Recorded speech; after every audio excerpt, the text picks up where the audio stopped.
Welcome, Internet, to the Play Some Video Games podcast. It's your boy, Dat Ninja Dev, joined as always by Donnie Heat, the Hype Reese, Mr. Delvin Cox, and we are joined by Kyle from Bored with Video Games. Remember him? I exist. I'm a real person. Grace these airwaves. Welcome. It's been a minute. Excited to be here. No, you're not. Very nice. Check your mic, Delvin. Yeah, which mic are you using, Delvin? This doesn't sound good. He's using the AOL mic. Hot microphone. It's something. Well, he figures that out. Kyle, what have you been up to and made you decide to grace us with your presence tonight?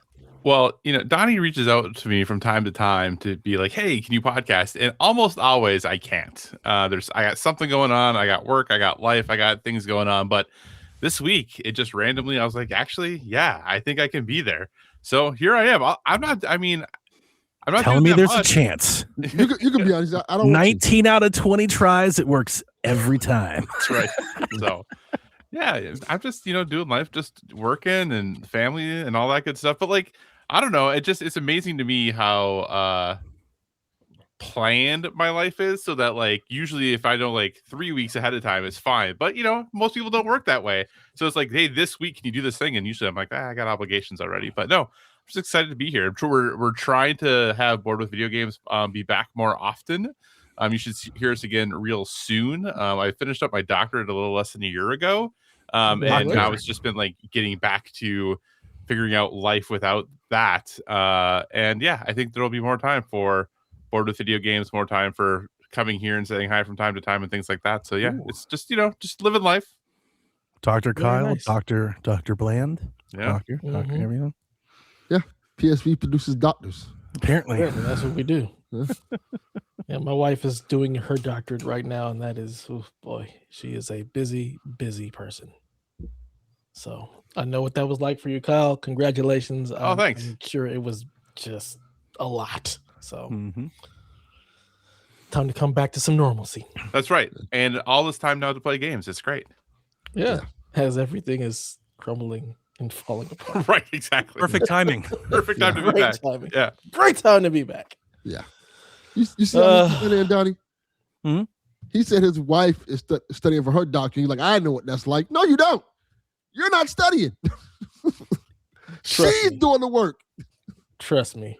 I know what that's like. Look at Because I'm here with her, listening to everything, being a part of everything, helping her in her classes, helping her with grading. So yeah. Nah, that's not. I haven't. We're getting a doctorate as far as I'm concerned. Honestly, taking the credit away from the woman. That is just like a man. Oh, jeez.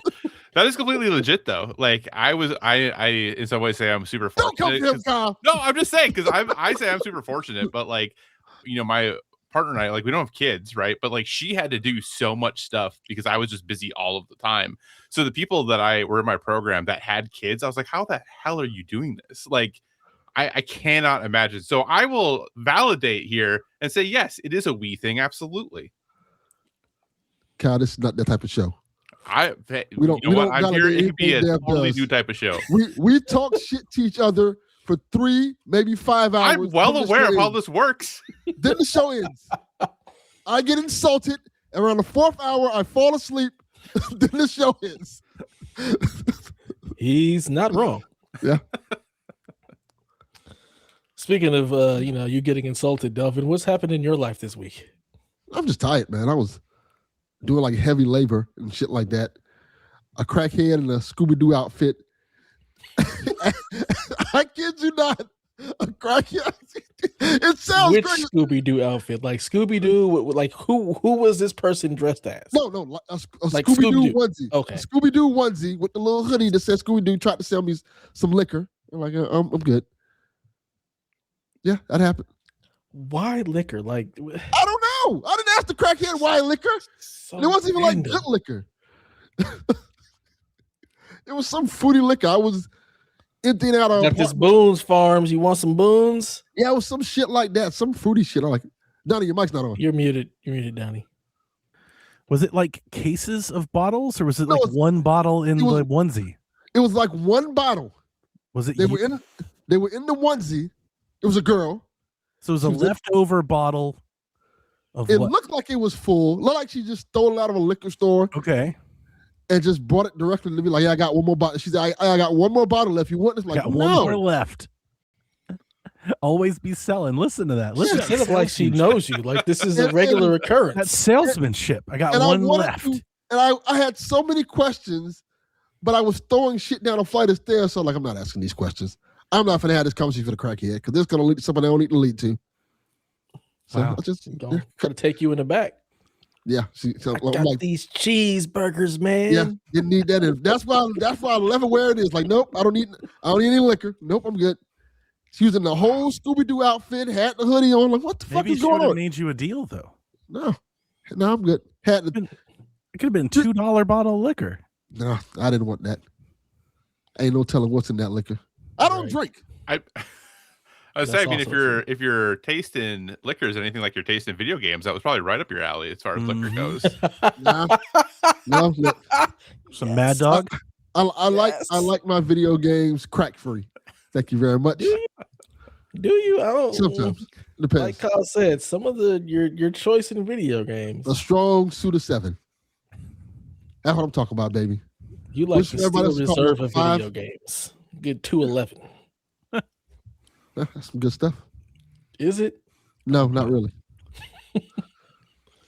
Jesus. Yeah, but I've been like working, like doing like hard manual labor, emptying out our apartment all week. Then when I'm almost finished with the apartment and I'm emptying out, then they like message me like, hey, can you take off the fucking the shelves on the wall? Like, no, it's not my job.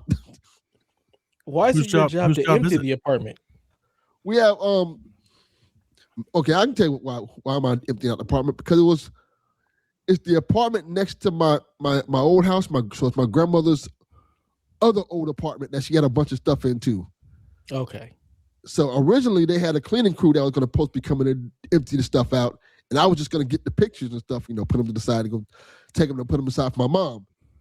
But the cleaning crew has been tied up all week, and the situation is they want to move someone into my grandmother's old apartment, which is next door, her other apartment, and it's like a friend of the family.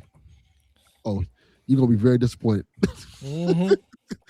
But so I started like just emptying stuff out and doing it, getting stuff handled. They're like, "Oh, you're doing amazing." I'm like, "Yeah, I know how to do this type of stuff."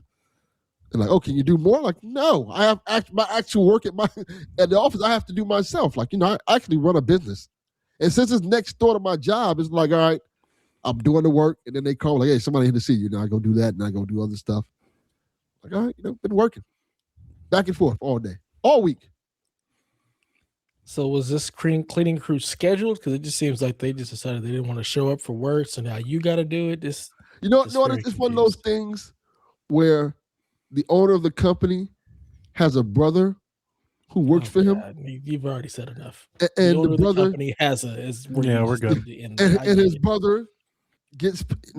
This is the crazy thing. His brother is the maintenance man for the company, and if you know how a repairman get paid, they get paid per hour.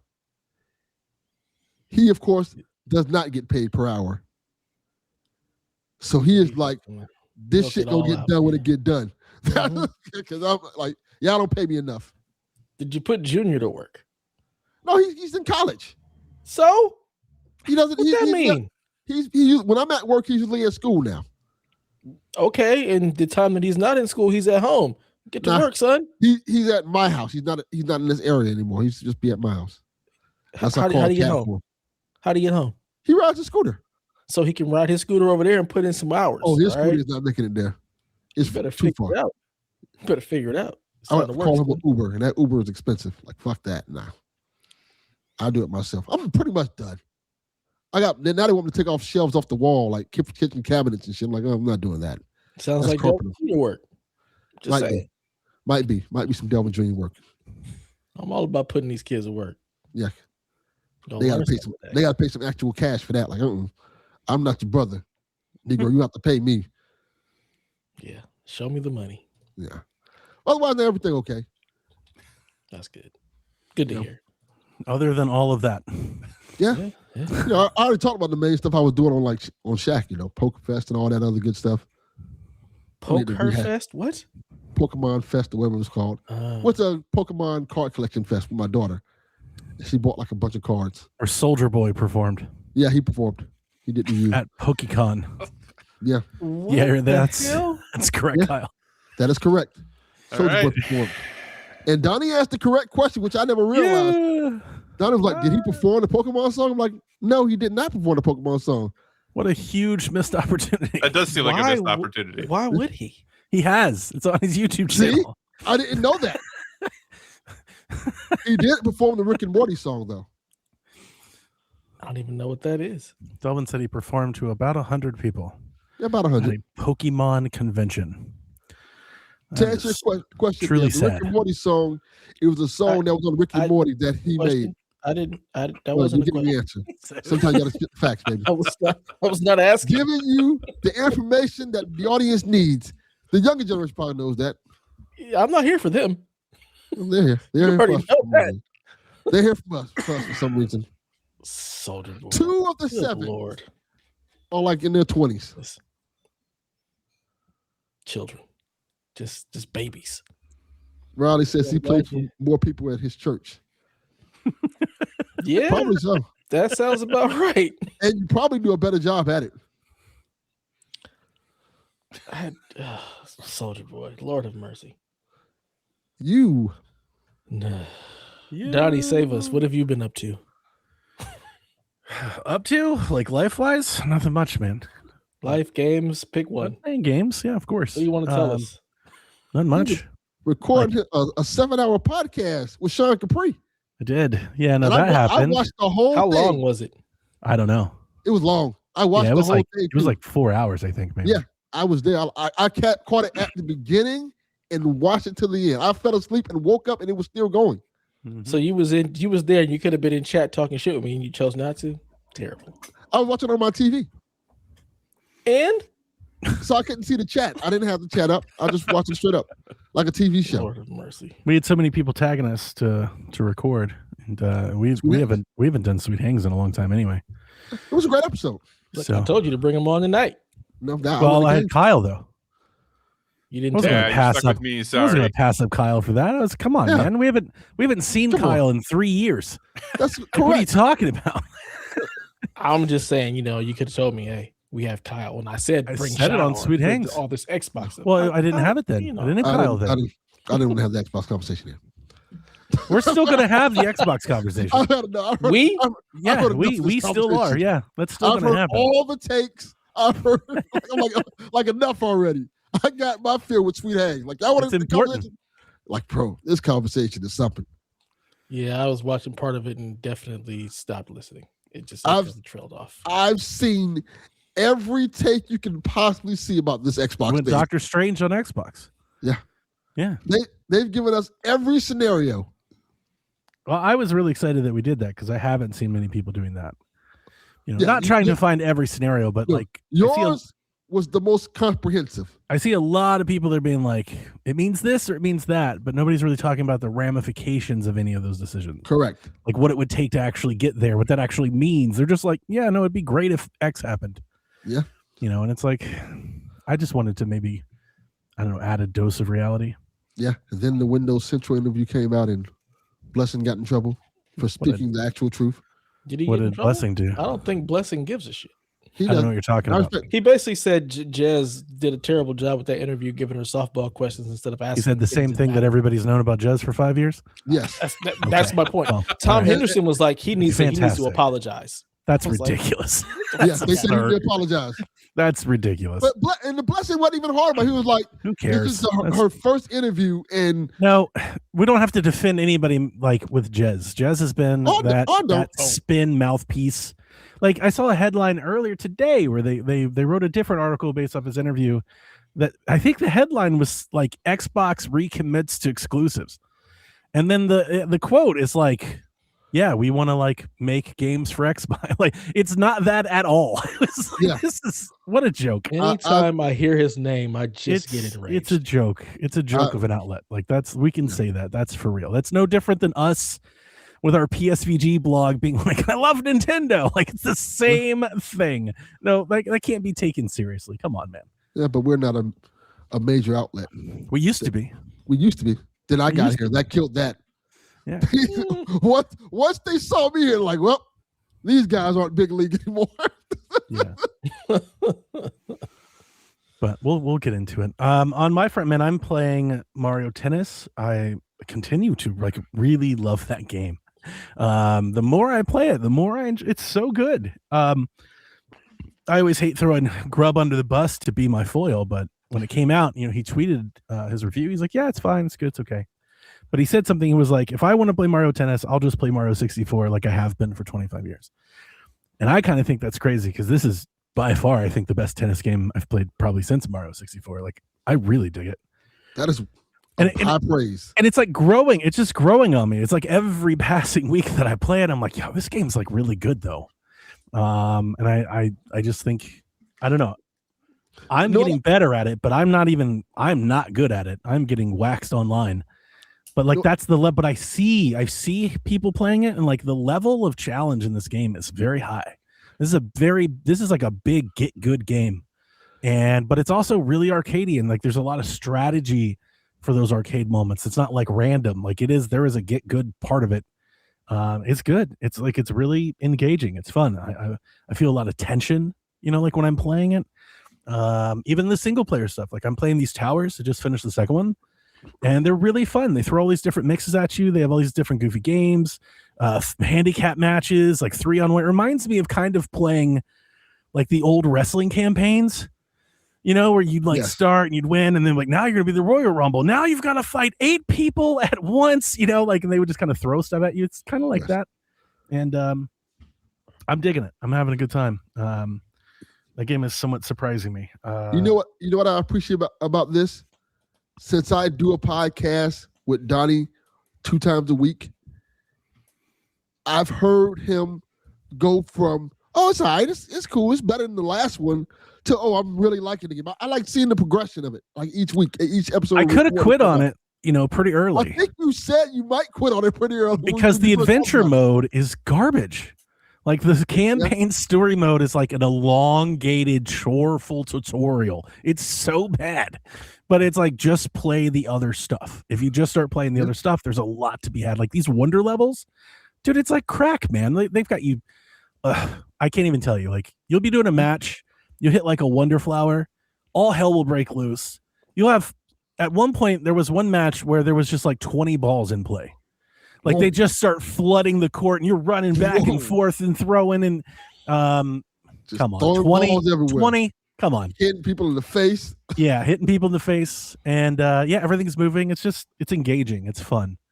I also beat Neva, the prologue, which is the DLC chapter to one of my favorite games. I would say last year when it came out, maybe the year before. Probably my favorite. Yeah. It was my favorite game of the year that year. And the DLC was lovely. It's very short. I beat it in about an hour. It's only $3, but I loved it. It does everything you want Neva to do, and it closes that loop, and I enjoyed it. I wax poetic about that on Shack a bunch, so I'll save everybody from having to hear it twice. But I continue to keep trying to tell people that, and that game is really special. I love Neva in a way that I never loved Gree, and that's no stone thrown at Gree. I just think Neva's a much better video game. I think what they do with platforming and how they mix these different like art concepts into the gameplay, I think is really, there's so many times when I'm playing that game where I'm like, I don't think I've ever thought like this before. I don't think I ever saw something like this before. Like it's like we've seen platformers where like you use foreground objects and background objects and use them together and stuff, but not quite like this though. Like they do it here. It's almost like it just happens, like your focus changes. Like it's been there the whole time, but now suddenly you need to see it. And it's just the art style and how that is woven into the gameplay. I truly think it's masterful. I loved Neva, and like I said, it made me think. It's not even hard. It's not even like challenging. It's not even complex, I think is maybe the best way of saying it. And I think that's like the captivating part or the fascinating part, is that it's so simple. But it's like it's right there in front of you the whole time. I don't know. I could keep going on and on. It just every time I play that game, I feel like the people that made that game are way better at making games than most people. I'm just like, there's just like oh shit though, but they're really good at this though. And they make me think differently. And I really like that feeling. And I like the DLC a lot. Yeah, you've been saying the praises of that game for a while. It's different. Like it hit me in the way that like Ori hit me. Like it's better than most, like it's different. And it does the, like there's so much story and there's so much atmosphere and tension from a game that has 0 words and doesn't have to like hit you on the head and be like, oh, we're explaining to you what's happening. No, it just does. Like I don't know, man. I hate sometimes when I kind of come up with words or expressions try and say things, I feel obnoxious, but it's like it's art. like it's better than content. Like it's better than you don't consume it. It's like an experience, man. It's better than most. Like the music, the way it all just comes together. And it's just really, really good, tight, solid. And then I'm playing Animal Crossing with my wife. And I've been playing Tomb Raider a lot this week. I was thinking about trying to play Red Dead Redemption before Resident Evil, but I didn't think I had enough time to get that into that. No, you don't. So I just started playing Tomb Raider with all of its obnoxious camera shaking, and but enjoying. I haven't played the original Tomb Raider in a long time. Not the original, the remake? the reboot original, yeah. And so I was playing that on Switch until Resident Evil shows up. Nice. Which is getting high praise. Yes, it is. The reviews, I'm like, oh, this looks like we might be in for a treat. Mm-hmm. I'm very excited. I've been waiting to pick up, and I think Resident Evil really spun its wheels there for a long time. Like this, the overarching story and everything is just a mess. But I've been wanting to go back to Raccoon, or not even go back, but just post-bombing Resident Evil. I've been interested in that for forever, since Resident Evil 3. So I think more than anything, I'm just excited about that. The fact that the game just looks really good too is almost like a bonus. So I'm eager to see where they're going to go. I'm sure it's going to be absolutely nuts. I'm sure like everyone that's dead is not. And, we'll go to an underground facility and it'll self-destruct at the end. like that's typically how they all go. So I'm really interested in how you feel about it, because I know you wasn't high on 8 like I was. I was not. Yeah, 8. Yeah, 8 story is. I don't know. For a lot of reasons, I fell off at 8, but I loved 7. Yeah. So yeah. And this one is supposed to be like a mix of action and the Leon section is action. The other ones is like more survival horror. So I'm really interested in your take. A mix between both. Yeah, I'm excited for it. Yep. I got that triple pack. I did too. I thought about giving 8 another try when I bought it. I was like, maybe I should give it another chance. And then I think I saw a video. Somebody was just like, remember Resident Evil 8? And I started watching. I was like, oh, God, never mind.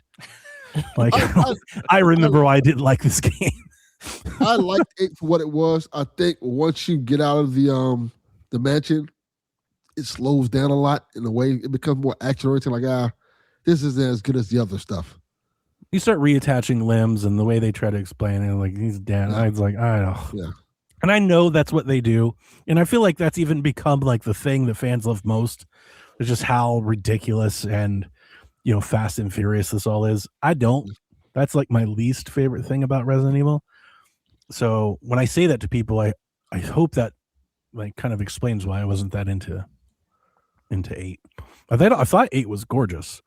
And I loved, I loved a lot of like the combat and kind of the gameplay of 8. I thought was very good.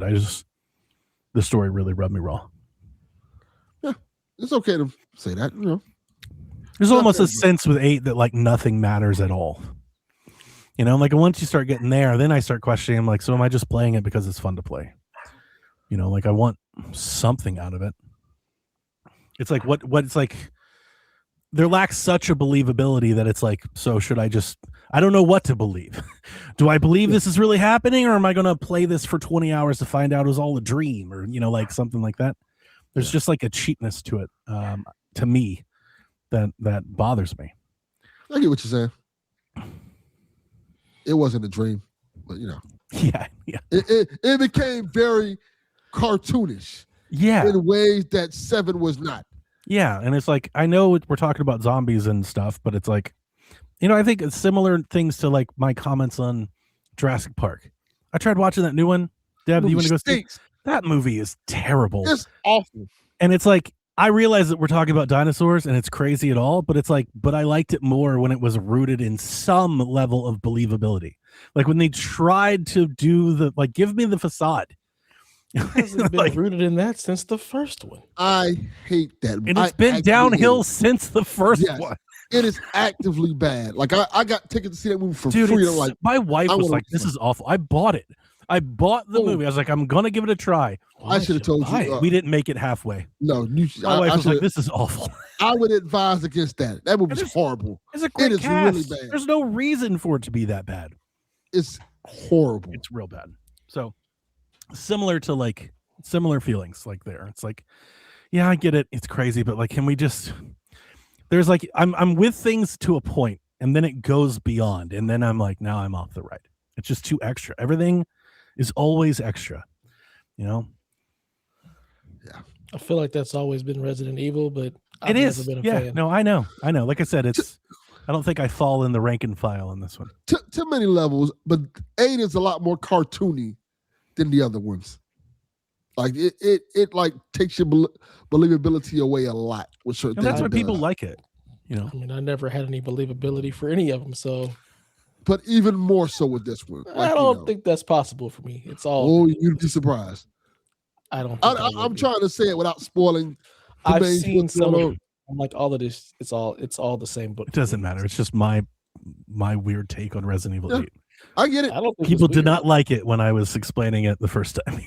I get it, but so. I enjoyed it for what it was, but I can understand what's Donnie's reservations about it. Like, okay, yeah, that makes sense. Mm. All right, well, hopefully the new one, swings back the other way for you, Donnie. That's what I'm hoping for. Seems like it is from everything I saw. Kyle, have you had any time to play anything now that you're no longer, constantly doing homework? Yeah, I mean, I don't need to wax poetic about it anymore, but I also finished the prologue for Neva. Nice. Like Donnie, like Neva was my game of the year 2024, and probably would be a contender for like one of my 10 favorite games of all time. Like that game is just something else. And yeah, the prologue, just another great reason to be in that world. I think when Donnie was talking about it and like trying to figure out how do you like explain this is, it's not content, like it just like kind of washes over you as you're playing it, and you're kind of like absorbed in this thing. With the music and the art direction, it just is a really incredible thing. Now, the flip side of that, there's gonna be some people who play that game and think it's complete trash and hate everything about it. But if it works for you, I think it really, really works for you. And it's one of those games that works really well for me. So happy to be back in that world. Interested to see what that team does next. It's Nomada Studios, right? Mm-hmm. Really interested to see what they do next. But I didn't expect DLC for this game, so just was really excited to jump back in. But yeah, nice tight little hour 10 minutes.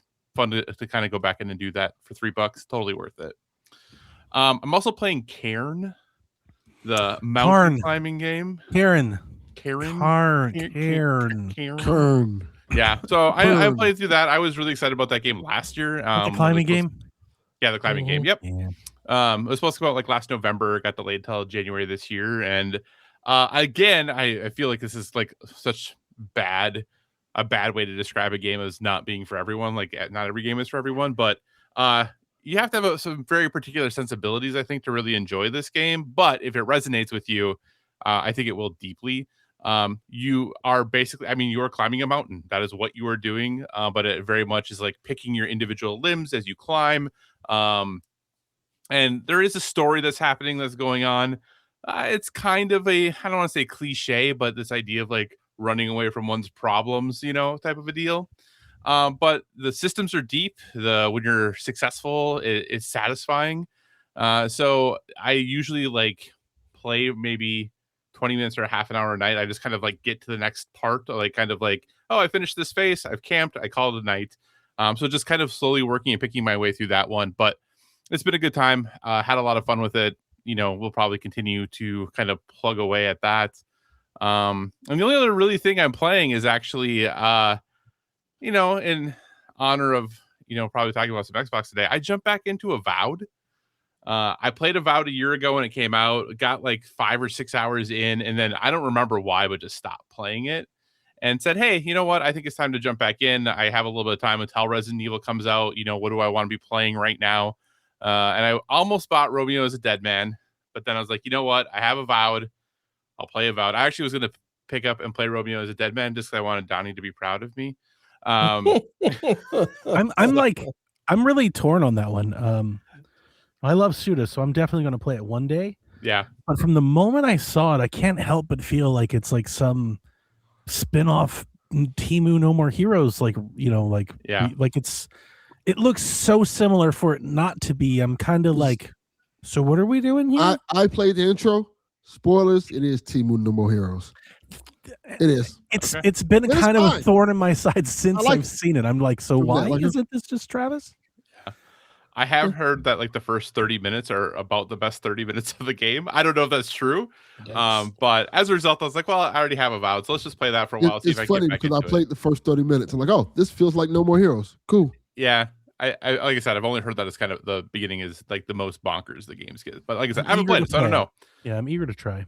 But yeah, so just kind of going back into Avowed, and I can't decide. I know I'm changing as a gamer, and I'm having fun, and I'm enjoying what I'm doing with Avowed. But the idea of putting 20, 30, 40 hours into a game these days, like, just is really daunting to me, which is hilarious then, because I'll go and play, like, I'll pick up my Steam Deck and play, like, Deep Rock Galactic Survivors, and, I'll do a run or two, and then I look, I'm like, man, I have, like, 80 hours on my clock. Like, it's just this weird, like, I can't put 40 hours into an RPG of, like, progressing a story, but, hey, whole bunch of individual runs on, XYZ, whatever game I can play on my Steam Deck, and, 60, 80 hours later, I'm like, oh, yeah, it's been a breeze. So, we'll play that for a little bit until we start playing Resident Evil this weekend. But really, Karen and Neva are the two big things I've been playing. Nice.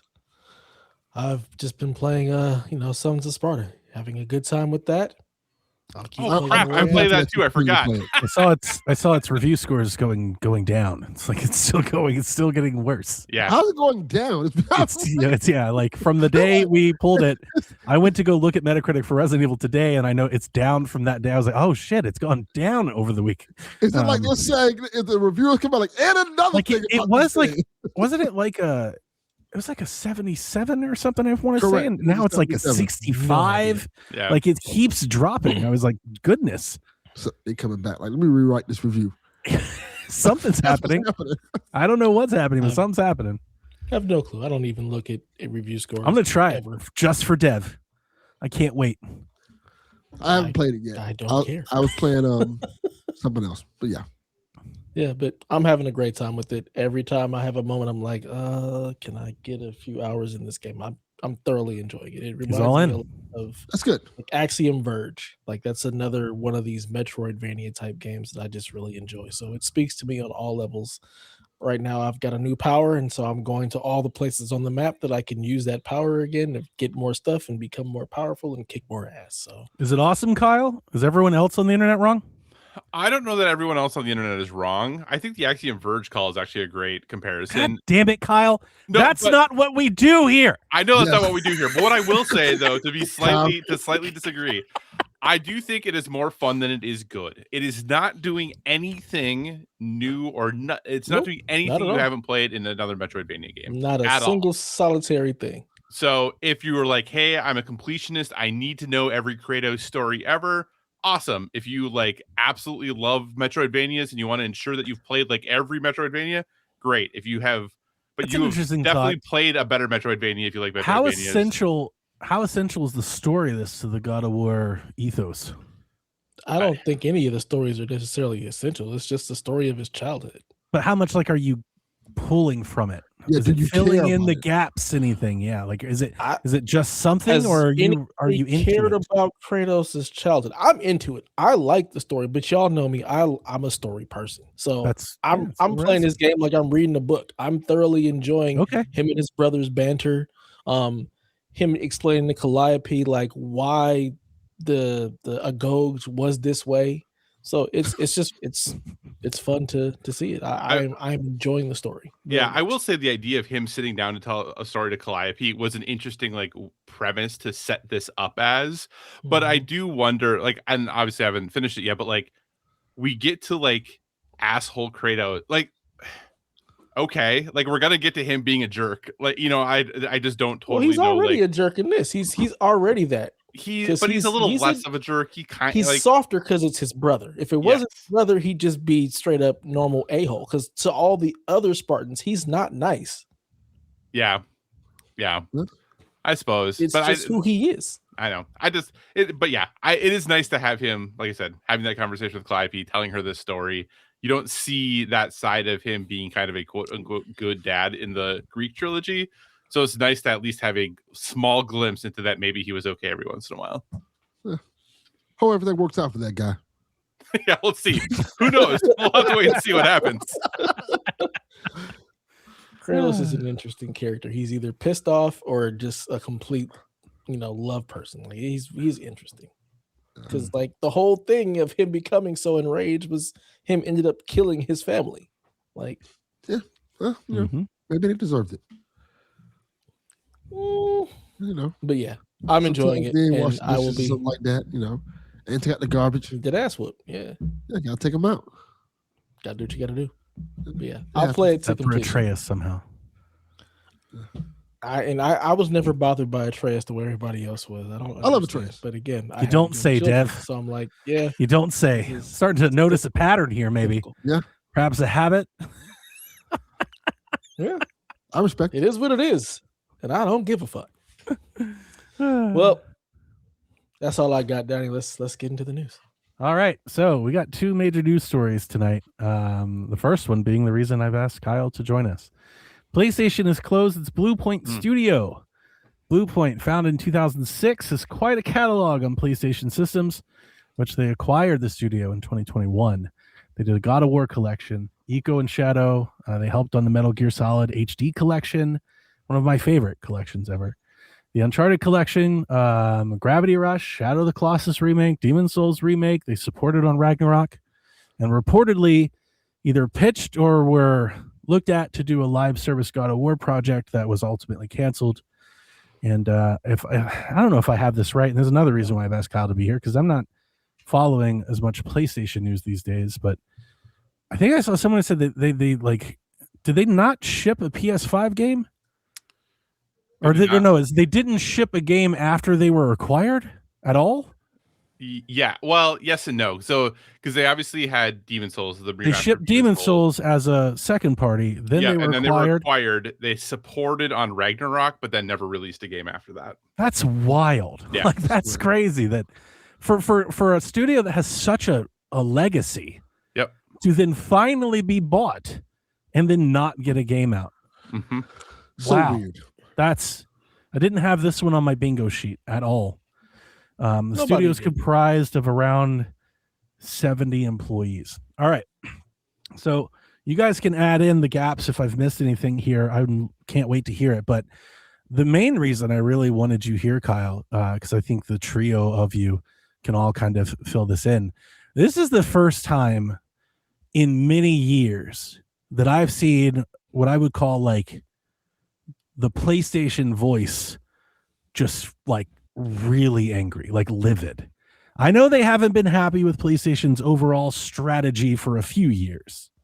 And I've seen people be like, yeah, like maybe stop doing that so much. Give us more of this. But generally, I think PlayStation fans have been, like if you keep making Spider-Mans and Wolverines and stuff like that, they seem to be still pretty happy overall. And then this happened, and now I'm seeing people like fucking fire this guy and fire that guy, and I haven't seen stuff like that in PlayStation land in a long time. I was like, oh, the temperature must have went up a lot. This one seems to have stung. Yeah, I think it did sting. You have PlayStation who went into their live service phase that obviously has been basically, other than Helldivers, a complete catastrophe for them. Future games, we'll see what happens, but I think most people are considering those DOA before they even release. We'll see what happens. But you have you acquire all these teams. You say you're switching this strategy when it's like, hey, there's this thing we like you to do, and you're saying you're still gonna do this thing of these like large, big single player experiences. Okay, fine, but you're gonna try to do these in conjunction, whatever. Well, you do this multiplayer thing. Everybody wants money. I get it to a degree, but these all fail. They all suck. Nobody likes them. So then you say we're refocusing, right? Like even when they announced their multiplayer Horizon game, they announce it by saying, but don't worry, we're also still making a single player game. But hey, like this one too. That'll be cool if you could like this one too. Then we find out, Bluepoint, who, they had canceled the God of War project, whether or not that was them. Initial rumors came out that they had pitched it when they were supporting Ragnarok. Some people have now walked that back. So who knows? But either way, they were working on this multiplayer Ragnarok. And you acquired this team after they had delivered remaster after remaster that was absolute banger. And then you put them on to do a multiplayer game after supporting Ragnarok. And then you're like, oh, we can't figure out what to have you do, so we're just going to close you. When there is a massive back catalog of things that you could just have them remaster. PlayStation people have been conditioned to buy games again. You put remaster or remake on it, we're going to pay for it again. So just, and not that I want to get laid off, but like even cut the team in half and like remaster Resistance and remaster Infamous and remaster whatever else you want, Jack and Daxter, whatever else you want to do, right? We have shown that we will play money to play games we've already bought once. What are we doing? Like, we have had so few PlayStation games in the PS5 generation. Yeah. And now that all they've been doing, like since they acquired all these studios, they just now have been cutting everyone. And it just seems like Jim Ryan leaves. I still firmly believe that man was asked to leave. I don't think he was retiring on his own. But like, how is Herman Hulse still have a job? Like, I know he didn't make every decision about these acquisitions, but he's still been in charge since 2019. Yeah. What? He's in charge of the studios, right? Yeah. What is he doing? Like, we have these trying to make a lot of live service hits, but man, it just is one of those things that it's a small studio. I think in Texas, it can't be that expensive to run. You're right. How do they? I'm somewhat like, why close them? Right. Why not give them the opportunity to go independent? Like, let them, spin back out. Well, and they're not closing until March. Maybe there's going to be conversations about that, somebody acquiring them. Maybe that's a thing. But man, they canceled the God of War game like slightly over or right around a year ago. So you're telling me in the last year they have not been able to pitch a game that like anyone was like, excited about? I don't know. It just seems like the whole internet meme is about Bloodborne. Right. Yeah. Like there's so many things that you could have them do. So many things that seem to make sense to have them do. And PlayStation's just like, nah, no, we're good. We're just going to close them. Really? I don't know. It's just stupid. I think it's kind of like the straw that broke the camel's back, right? Like, yeah, the difference with Xbox compared to PlayStation, I know we're going to get to Xbox in a bit, but like, as PlayStation fans, we know PlayStation doesn't give two shits about us. They don't care about us as like fans. They don't try to pretend or make relationships with the players. They don't talk to Jazz. Yeah, like nobody cares, right? Like nobody. I know PlayStation doesn't care about me, but they had for at least through the PS4 generation, like released a ton of bangers, and I was like, okay, you hate me, but you know what? I like your games. Now you hate me, and I don't know if I like your games right now. Yeah, they were like, hey, we know the PlayStation people buy these games, so when they keep making them because they sell well. I'm not trying to give anybody to make Demon Souls.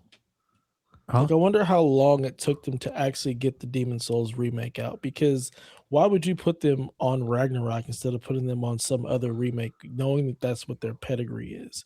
My wondering is it just going to take them too long to put out another game, and that's why we're just cutting our losses? Were there games? So I have a couple questions because I don't follow PlayStation Studios like this. The first that I had was, did they have any departures after the acquisition? To like the studio leave? Like, is there some reason why the studio suddenly stopped delivering like they used to? I read a little bit on this, and for what I was understanding from what I read, don't quote me on this, but they were saying the games they were making weren't profitable, essentially. That was the next question: are the things they making not selling? So that's you got to take that all with a grain of salt because none of that has Correct. been founded. It was just some random guy who's like, I talked to 4 Bluepoint employees, and this is I don't know the anything story about I that. got. Yeah. That's why. So I shared that with Delvin because I'm like, I don't know if any of this is true, but this could be. This sounds like just business. Yes. Rude Days posted it in the PlayStation room. I didn't post it there because I'm like, I don't know. There's no real validity or credibility to this at all to post, so there's no reason for me to post it. Gotcha. But if there's any credibility to anything that guy supposedly found out was that they didn't put them on more remakes because they weren't going to be profitable. They pitched the God of War Dude, an Infamous thing remake would absolutely as like a be Hail profitable. Mary. Would it though? Yeah, an infamous remake would sell like really well for them. Depends on how long it's going to take to make, how much it's going to cost for that. Is it going to recoup enough? Like That's the problem. That's what they were saying. Donnie, I know you love it.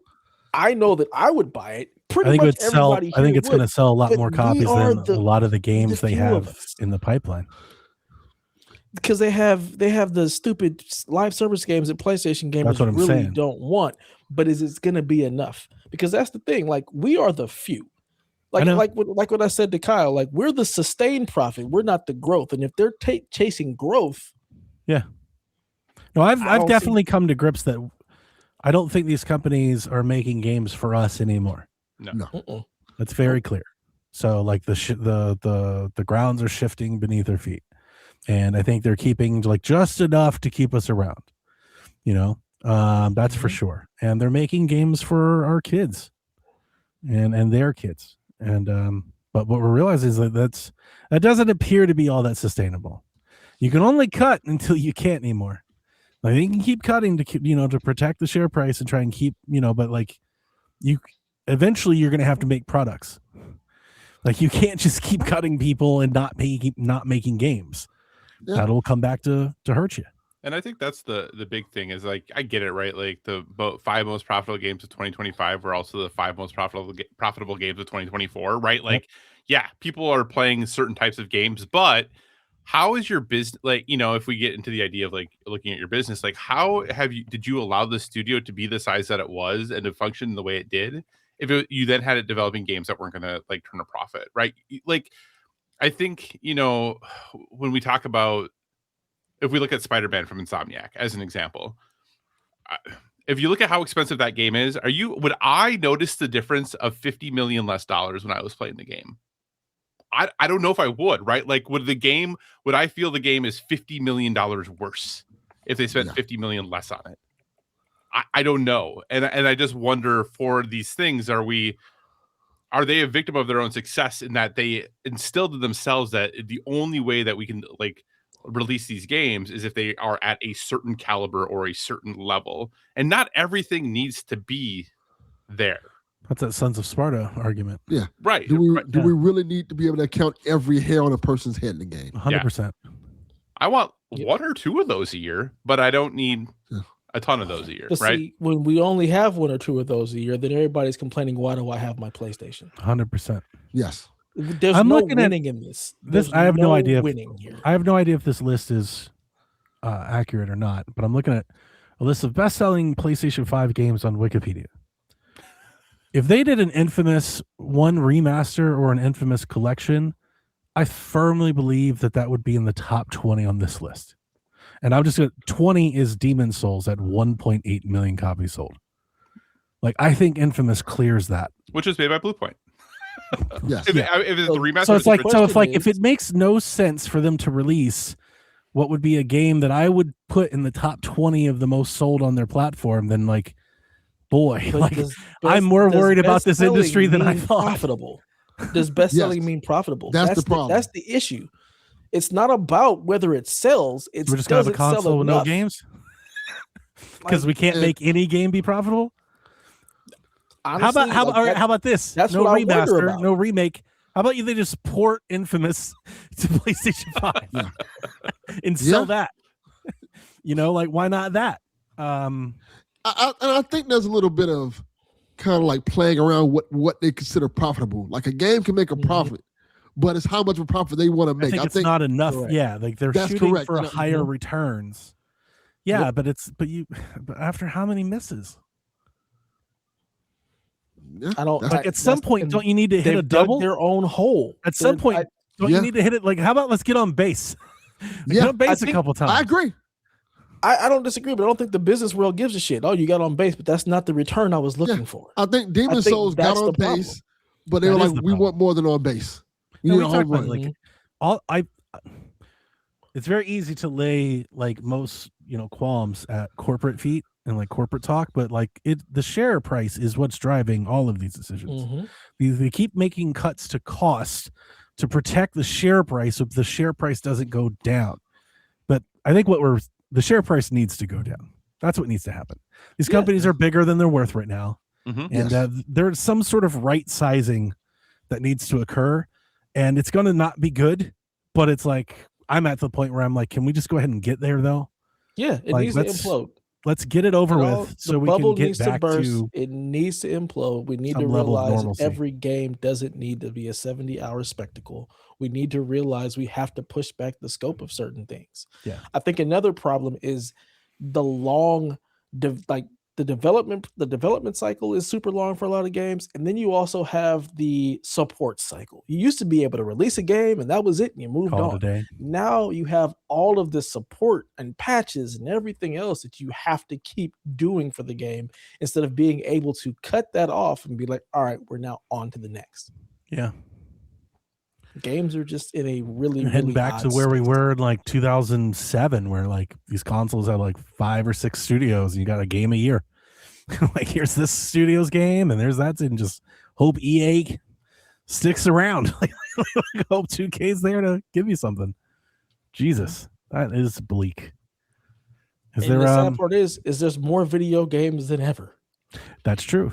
You're absolutely right. Well, and I do wonder how much, a place like PlayStation is like, hey, yes, we want to make sure that we're having quote unquote good first party games, but we can also partner with Konami Yeah. and do some stuff. We can partner with XYZ, like how much of it has to be our risk. Partner with a small studio out there, maybe one out there in Texas that Instead of does good buying work them, just above- keep partnering. Stop Yeah. buying and just partner. Yeah. it's like they had that partner. And like, Mhm. let me ask you, is the vitriol, the response, at least that I saw, I don't know what you guys are seeing, but I've seen some response on Reddit, on Blue Sky, and YouTube. I'm seeing a lot of videos made about this.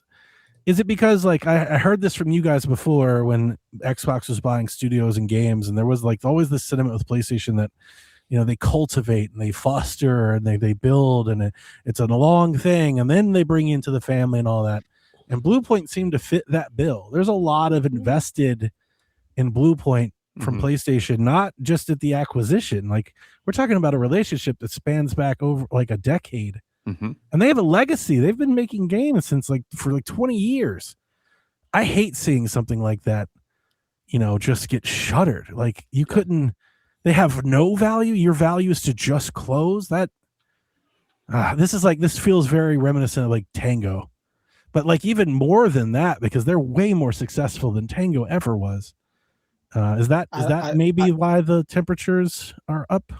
I'm sure it is. I mean, I haven't seen anything. I'm not on social media, so I'm not seeing it. But the reality is you've invested so much.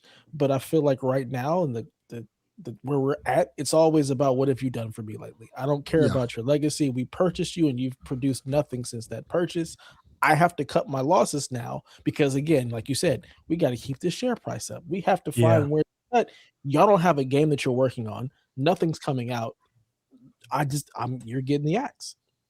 It's like Codemasters being closed, man. It's like, what? The legacies don't mean anything.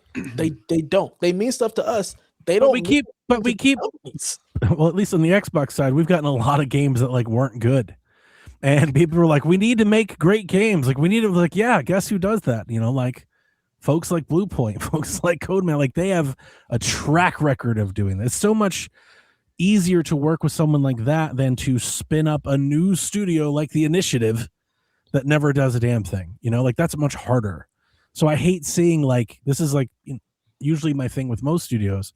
You hate seeing studios with legacy close because there's like a trust there. There's an expectation and they've done it.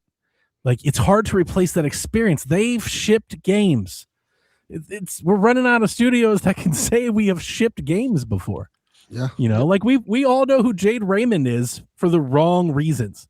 You know, but here's Bluepoint and their dozen games they ship that you just close it. Yeah. I think it also has to go. I think this is I don't want to say the nail in the coffin, but definitely when this whole shift to live service happened, you know, it was like, oh, these are going to be done in conjunction with, like, we're going to still focus on big single player games. But then after that happened, like, yes, you know, we lost Firewalk Studios. Like, obviously they got shut down, but then it's like, after they made that commitment, we lose Japan Studio, who had done Japan like some Studio. absolutely loved games. Yes. We lose London Studio, who always did quirky stuff. That's right? like the soul of the brand. Right. You lose London, and then it's like, okay, so yeah, we lost Firewalk, which, okay, but that was part of the, you know, multiplayer push. Or those other ones. Yeah, but now we come back again, and then you lose Bluepoint, another one who's like, you did such good stuff that are like core to the identity of PlayStation, Yep. and now you're just being like set like a sheep to Yeah. like a lamb to slaughter, like type of a deal, right? It's almost like when Zipper got closed, and it's like they didn't do anything wrong. The PSN messed up, SOCOM died, and then you shut them down because you messed up. Yeah. And I think it kind of feels like that again, of like Bluepoint got shut down not because of anything that they did, but because PlayStation was idiots. And then they're like, wait, we just don't have enough money for you anymore.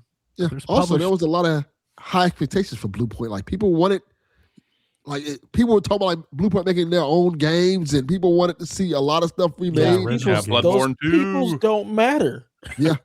So, but Those it's the people's expectations don't matter. yeah, but I think that hits people a lot more when they have these high expectations, because the conversation every year was the same thing. What's Bluepoint working on? What's Bluepoint working on? Right. And then you're like, oh, they're not working on anything. They're gone. It What hits did people what differently. did Kyle say earlier?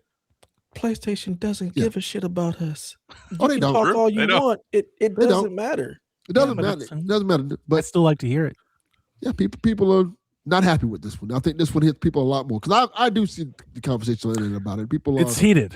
it's heated. I've seen More than it PlayStation make a usually lot of dumb moves, and I've seen a lot of crosstalk, and I've never seen it like to this Yeah, because extremity.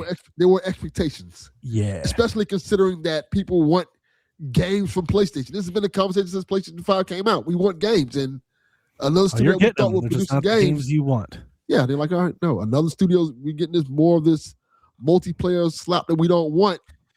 And we're It's not crazy even that getting they that. went. It's Yeah. crazy that they went as far in on that bet. Like you'd think, like, how about we do, like, you know, 4, and we'll try to have one a year. We'll see Yeah. how that goes. They were like, no, let's just devote. 19. Yeah, like Yeah. all of our studios let's went put to doing all this our chips one into thing. this thing. Like, there's a very obvious, like, comment to make. If I was the Jez of PlayStation, I would like to ask somebody at PlayStation, like, you look at the landscape, how many live service games do you think are successful at the same time? That's not I think a question you like all that. would answer. You would all would answer what? 3, 5? I would say like 2, 3. Right. Yeah. Very- So Varying why degrees of did you success. put 12 of them in development at once? Like, are you going to Because compete we had with so yourself? much COVID money and everybody was Yeah. playing games. There was no way that was going to stop. It's like, if we can't have more than 5 be successful at once, how about, like, let's just try one at a time and see if you can break in, not a dozen. Yeah. Yeah. That's doomed There to was fail. there That was no math foresight. Doesn't work. Well, and Too much investor money that they were trying to pay dividends on. And they should have just been like, no, we're good over here. We're gonna do what we do and not chase this trend that the bottom is going to There's fall very out of few because companies- everybody's just playing Fortnite any fucking way. Because the shareholders push the board and the board hires the people. There's very few companies left that will just tell the shareholders, yeah, it's not going to be an incredible year this year. We're not going to have 100,000% growth on last year. Guess what? Last year was a great year for us. We're going to try to get another 1% off of that. We'll see. But, like, that's Maybe not it's like- allowed anymore. That's inexcusable. They all I want to be like Trump. imagine- They just want to lie their asses off constantly. That's I basically imagine- what it is. In a lot of those shareholder rooms, they were like, hey, can we get our own Fortnite? 100%. 1,000%. And that's why this 1,000%. keeps happening. Like, if all we need is one to hit. But here's the question though: if you're a Media Molecule, who hasn't released a game since 2020. What the hell? Garrett told me they were still. I thought Sony closed them years ago. Right? They haven't. How are they still here? They haven't released a game since 2020, and that was Dreams. Right. Bend hasn't released a game since 2019. Right? Like how confident are you feeling if you're one of those studios? And I think Media Molecule, I could be wrong, but I think it's like twice as big as Bluepoint was. I think it's like 140 or 150 people. Media Molecule. The CEO of Media Molecule has a brother of somebody who works at Sony, and their grandfather.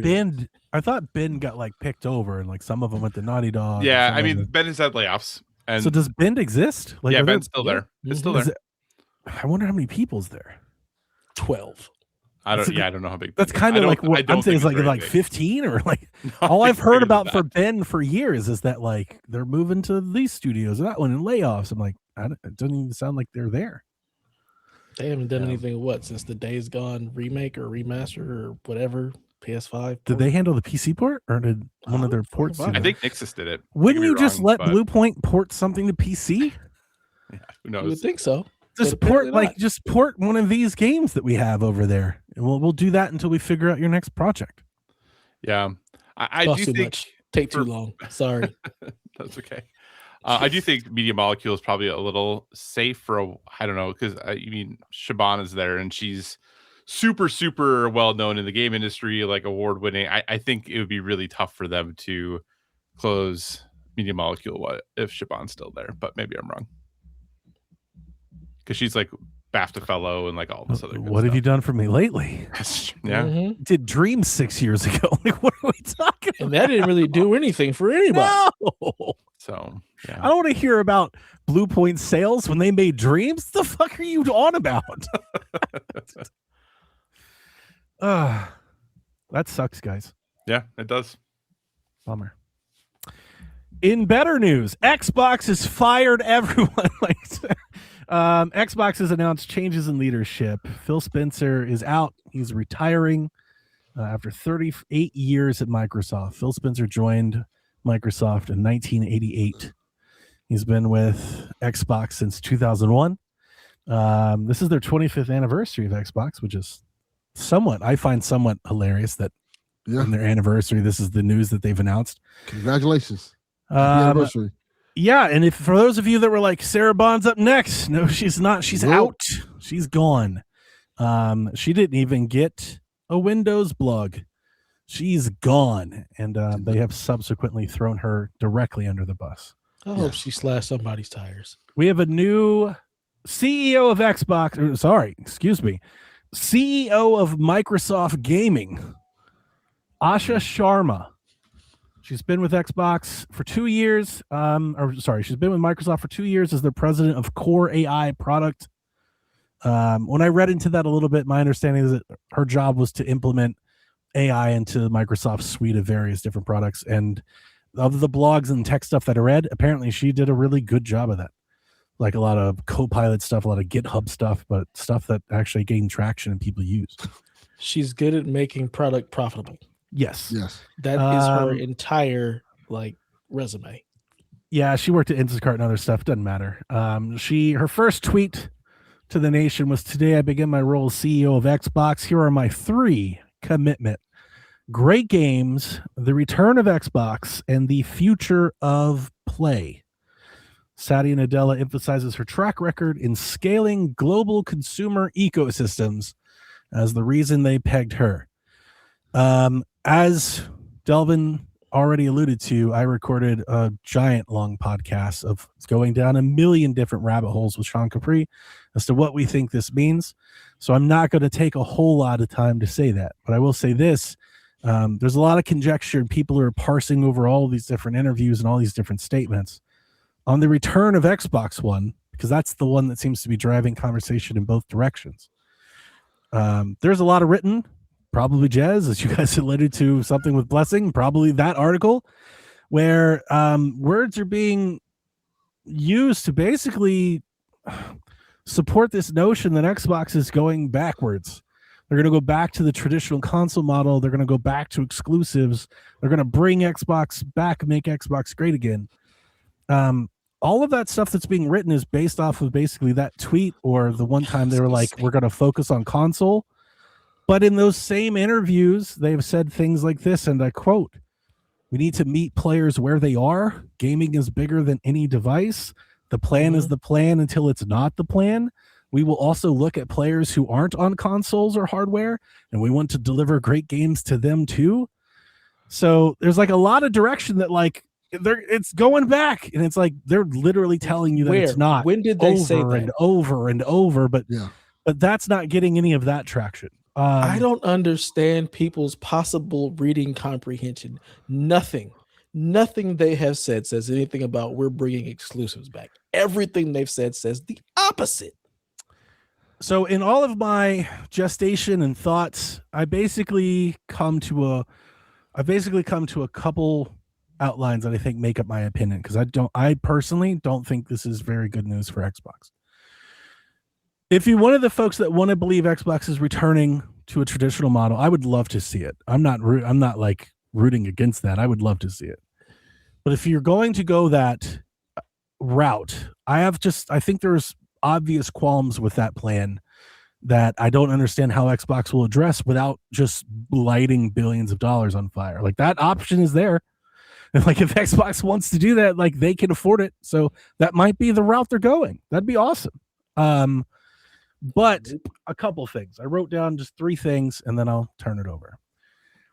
First of all, that wasn't working to begin with. So like they were doing that for a decade, and it didn't go anywhere, and that's why they've shifted course. So I understand that may not be working as well as they hoped, but it wasn't like that was working before. So there is a lot more to things than, oh, if they just ship a box and it's exclusives, they'll be back again. No, they've got to do that well. They have to ship good exclusives for many years to try and win back anybody, right, that's already left. That's real expensive and hard to do on Xbox's case, as we've seen. When's the last time they shipped a game like that? They haven't. Okay. The user acquisition price to return, I'm not even going to say to like in the mix, to get back to like a good third place in the, like, within distance, to get back in the same stratosphere as the others, the price of that would be enormous. Just because you don't just make a console that has exclusives and now you're rivals with PlayStation. You have to be better than PlayStation to get PlayStation folks back, right? You have to be better than that. You have to be better or cheaper. Likely, maybe both, and even both may not get anybody back. So like, just changing the strategy is no guarantee for success. I think that's maybe the most important thing to remember. But you're trying to do that at a moment where PlayStation has 100 million install base. Nintendo's basically working off of the same, and hardware prices are going through the roof. So your plan to turn everything around is to go make another expensive box and then ship games that could reach more players to the fewest amount possible. Like, you're gonna hurt your own games. You're gonna hurt your own studios. You know, Xbox has a lot of brands that are, quite frankly, they're bigger than Xbox, and their success is more important than Xbox. The sheer length of time it would take for that turnaround, that's not something you're going to do in a console launch in a couple of years. That's a decade or more. Like, I don't know if you guys agree with this or not. I may be a little hyperbolic with this, but I said it to Sean. I do believe it. If I was sitting in a room right now with Satya Nadella and he was like, I want to bring Xbox back, I'd be like, what does that mean? He'd be like, I want to be a leader in the console market. I think you have to look at that situation right now as you were launching a brand new console for the first time. Like, I think Xbox is in such a place that they can't count on any any number that they think is firmly there for them. Like, in my opinion, right now they're starting from zero. Like, they may have 10 or 20 million diehard fans that are with them. I actually don't think it's that many, based on the sales of Allies and other things. I don't think that's there. So at a hardware root level. So like, I'm basically looking at this, the gap that you need to close is that big. You're starting from zero and PlayStation's where they are. if that's the plan, that's a really expensive plan. Like I said, it's a decades long, lots of games, you have to prove it, and you've got to be willing to eat that up front because people aren't going to believe you to start. And I just think for all of those reasons, like that seems not even possible in my opinion. Like again, unless they're just like, yeah, let's spend $1 trillion. I don't get it. And I say all of that before we even talk about consumer habits, like the problem with Game Pass, like how does Xbox get people to actually buy games? That's before we even talk about those challenges. I'm talking about just trying to get console gamers back to them. I think it's like the mountain, in my opinion, looks gigantic. I don't even understand how you even start that process with where they are. So for those reasons, without anything to do with AI and all the other stuff that people are talking about, like for those just business reasons on trying to break into the console market, because this is like Xbox when they broke in the first time. They have to penetrate, right? Like it has to be that strong to get people back. They talk about in the documentary how expensive Xbox was, how much they ate with the Red Ring of Death, how much they ate to get software deals to be attractive just to get to the table. Dude, they've lost. They're no longer at the table anymore. And for those reasons alone, I don't see how this news is good. What do you guys think? I don't even think it's about getting them back. Like you said, you're starting from scratch. You have to market to people who aren't Xbox people. You're going to have to start a whole new conglomerate. And the sad part is these people don't buy consoles. They are playing on iPads and phones and everything else. So how do you market to a generation of kids who don't want consoles when you've already lost your bread and butter, your base? They're gone. They're gone. And how do you put the genie back in the bottle of Fable is going to be on PlayStation? What's the next big game? How long is that going to take to come Elder out Scrolls to be an exclusive? And would you shoot Elder Scrolls in the foot to make it exclusive? Yeah, dude, Pete Hines will. Probably Pete Hines is gone. Like Pete Hines he left, but Todd Howard's still there. Todd Howard. Yeah. We talked about that too. There was some of that. Like, if that is the plan, are you going to pull those games back? They're already announced. They already have storefronts. They probably already have pre-orders. Why would you do those games and then go exclusive? That seems even more bizarre. Like, if you're going to go exclusive, you need to pull Halo back immediately. But that's not going to happen. Like, I really don't think any of this is happening. I want to say at a root level, like literally at the foundation, we have giant productivity corporate office chasing AI, takes AI person and puts it over company. That's what just happened. And, you know, she said, I don't want any AI slop in our games and stuff. And people are like, yeah, no AI. Just Google her name. You will see no less than like 10,000 results of her pushing AI. She says that every app will have AI in the future. She probably is right. She's there for a reason. And I don't think it's to go I don't think it's to reverse course. I think it's to chart a new course. And that can include a console. But their multi-platform approach will never allow a console to go back to the glory days. They have to change the model to do that. And the case I'm trying to make is I'm trying to show you how expensive that would actually be. Yeah. They can afford it. This is not changing direction. This is doing what they were already doing in the first day. I think it's to put a new spin on it. Yeah. It's to change execution. They have to define what the hell return of Xbox means. What does that mean? She said it was a return to the renegade spirit of before. That's what she said. They followed up on that, and that's how she explained it. They're already doing that. They're going in complete opposite direction. The renegade spirit that existed at Xbox was just shown the door. He's the last one still there. He was there at the beginning. Delvin, what do you have to say? Because you're muted and looking at other things. Wake up. No, I'm right here. I'm listening down here. I have a lot to say, but I don't want to get say too much in it. It's just say it with your chest. No, it's the whole conversation behind it is kind of gross. It's kind of gross because it's been so much takes about it. Like, you know, one side is saying, "Oh, like I forgot who said it before." Console wars are good for business. That that Xbox is basically sunsetting. I saw that. Seamus said that, and then I saw the whole conversation Well, what's the lady's name? I don't want to get her name wrong.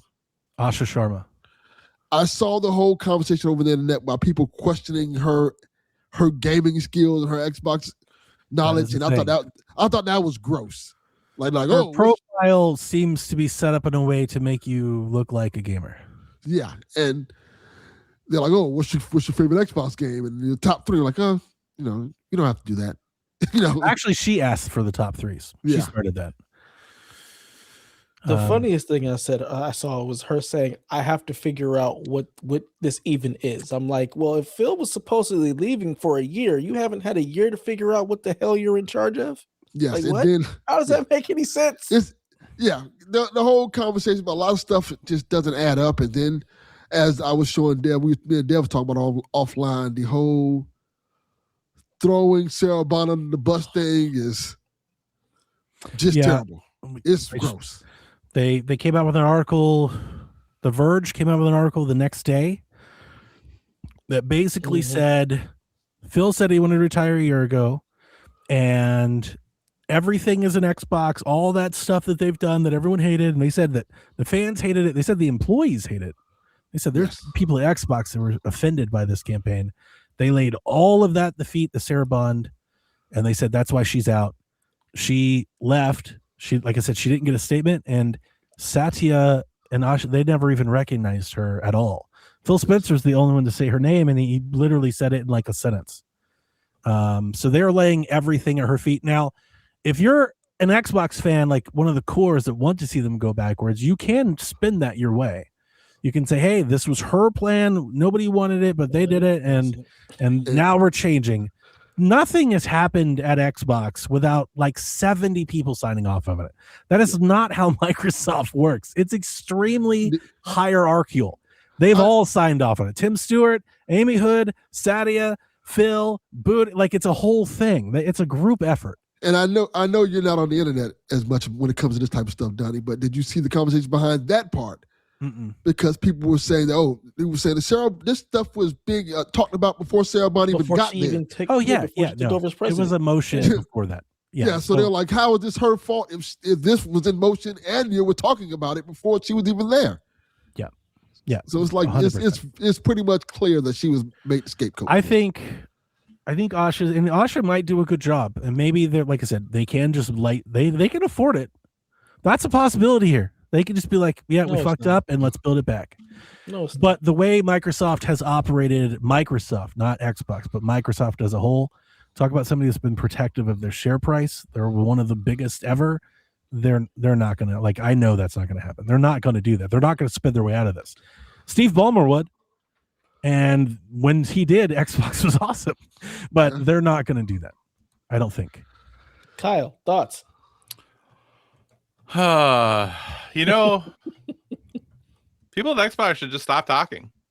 Really is what should happen. Like, they just need to stop talking, because everything that was said in the interview with Jez, as soon as they do an inkling of something that's not aligned 100% with something on there, people are going to call them on it. And here, like, I truly believe, like, the plan is the plan. The plan's the plan until it's not the plan. Like, that's probably like the brightest thing that they said, because they could be like, well, the plan changed. Yep. And it's going to. It probably is going to. And I really don't care about, like, Asha Sharma's background necessarily, in the sense I don't care that she's not a gamer. Like, none of that matters to me. Same. Right? PlayStation was doing really well for a long time, being successful as far as making a lot of money, when they had people who were clearly not gamers in charge of what was going on. Yep. Though they also still made some boneheaded decisions. Yeah.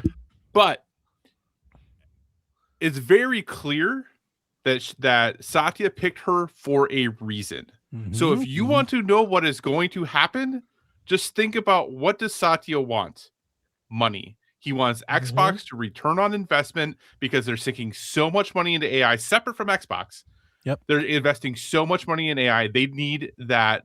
The fact that we're down 10% last quarter, that can't happen. So whatever she needs to do to make money, Satya believes she knows what she needs to do it, and that is what's going to happen. It does not matter.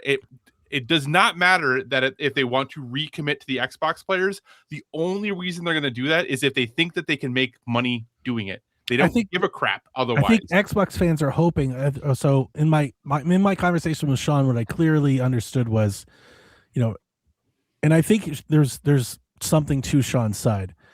Sean is saying what they're doing now isn't working. So yeah, I want to make them make more money, and I'm thinking they're going to make more money by going back to the traditional model that used to work, where they sold consoles in the United States and Canada. Right. Yeah, I know. They didn't sell anywhere else. And their console, I feel bad because I legitimately think the consoles that they made are pretty great. I think both of them, like, they kind of nailed it. Like in a today's market, like they kind of have like a low end and a high end, and like their footprint and everything. I think they're pretty good, but the consoles are actually held back by the platform. They're getting the worst versions of games. They're getting the least optimized version because they have no install base. And that was like then. That was like the coming off they had momentum coming into this gen right up until Halo Infinite was delayed. But like they couldn't sell then. I just find it hard to believe that the plan is to reverse. Let's go back to that. That's why they changed in the first place. That wasn't working. And maybe what it becomes is we are going to meet the needs of the hardcore Xbox player. We're going to make the best console that exists on the market today. It only runs you $1,200. But it is like the best console because they sold so many allies. But even if you do that, they're still gonna get the worst version of the games because that's what I'm saying. No install base. Like you're gonna have like games like Call of Duty threatening to not ship on their platform unless you get a better cut because they don't have install base. It's so hard to get install base when you lose it. Right, that's why you have to make decisions based off of keeping that going. Like Xbox shot themselves in the foot. They tried. I think Phil really tried. They bet the house on Game Pass. I thought it was a great bet. It didn't work. But I do wonder if maybe we are right on the precipice of I hate to admit it, of D-Life being right, in the sense of like I cannot imagine, at least in the near future, hardware prices are not going to come down. They are only going to get more expensive. And Xbox has been investing in streaming, like all of these things. Like maybe when it comes time for the quote unquote new generation, and Xbox like, hey, best gaming ever, blah, blah, blah, blah, blah. Yeah, you can buy, $1,000 console, or you can buy this controller for $65, $75, $85, and it just works. Like Netflix. Yeah, no, you're right. You're right. We've always talked about that was the Stadia promise. Like that's always been there. And now we have the market conditions to support it. Right. The only problem with that, and of course everyone has a price, there will be a price, but the only problem with that is that the market that spends money on video games, that market doesn't want it like globally. Yeah. Like at a saturation level, the entire market does not want that. So like I'm like, there's got to be a price where they give up on that. But if you think, how do you sell something that people don't want to them? It's like we're the few, and then D-Life and his little mobile people are a subset of that. So right. And it's not about devices. You can't just count devices. You got to think about people buying games, investing into the service. Like that's the thing that group doesn't have yet. That's not built yet. It's not a mature market yet. It can be. And that's kind of what I meant with chart a new course. I think she's here to do something like that. And like I said, I agree with you, Kyle. I think it's going to be exactly what we've seen. It's going to be everything. They're going to have a PC thing. They're going to try to make that a console thing. They're still going to do the cloud thing. I think it's her job to come and sell it differently. Yeah. She's going to come put it in new wrapping, new things and new stuff. And she's going to try and do something else. Like I'm trying to think outside the box. I'm trying to think, do they partner with Netflix?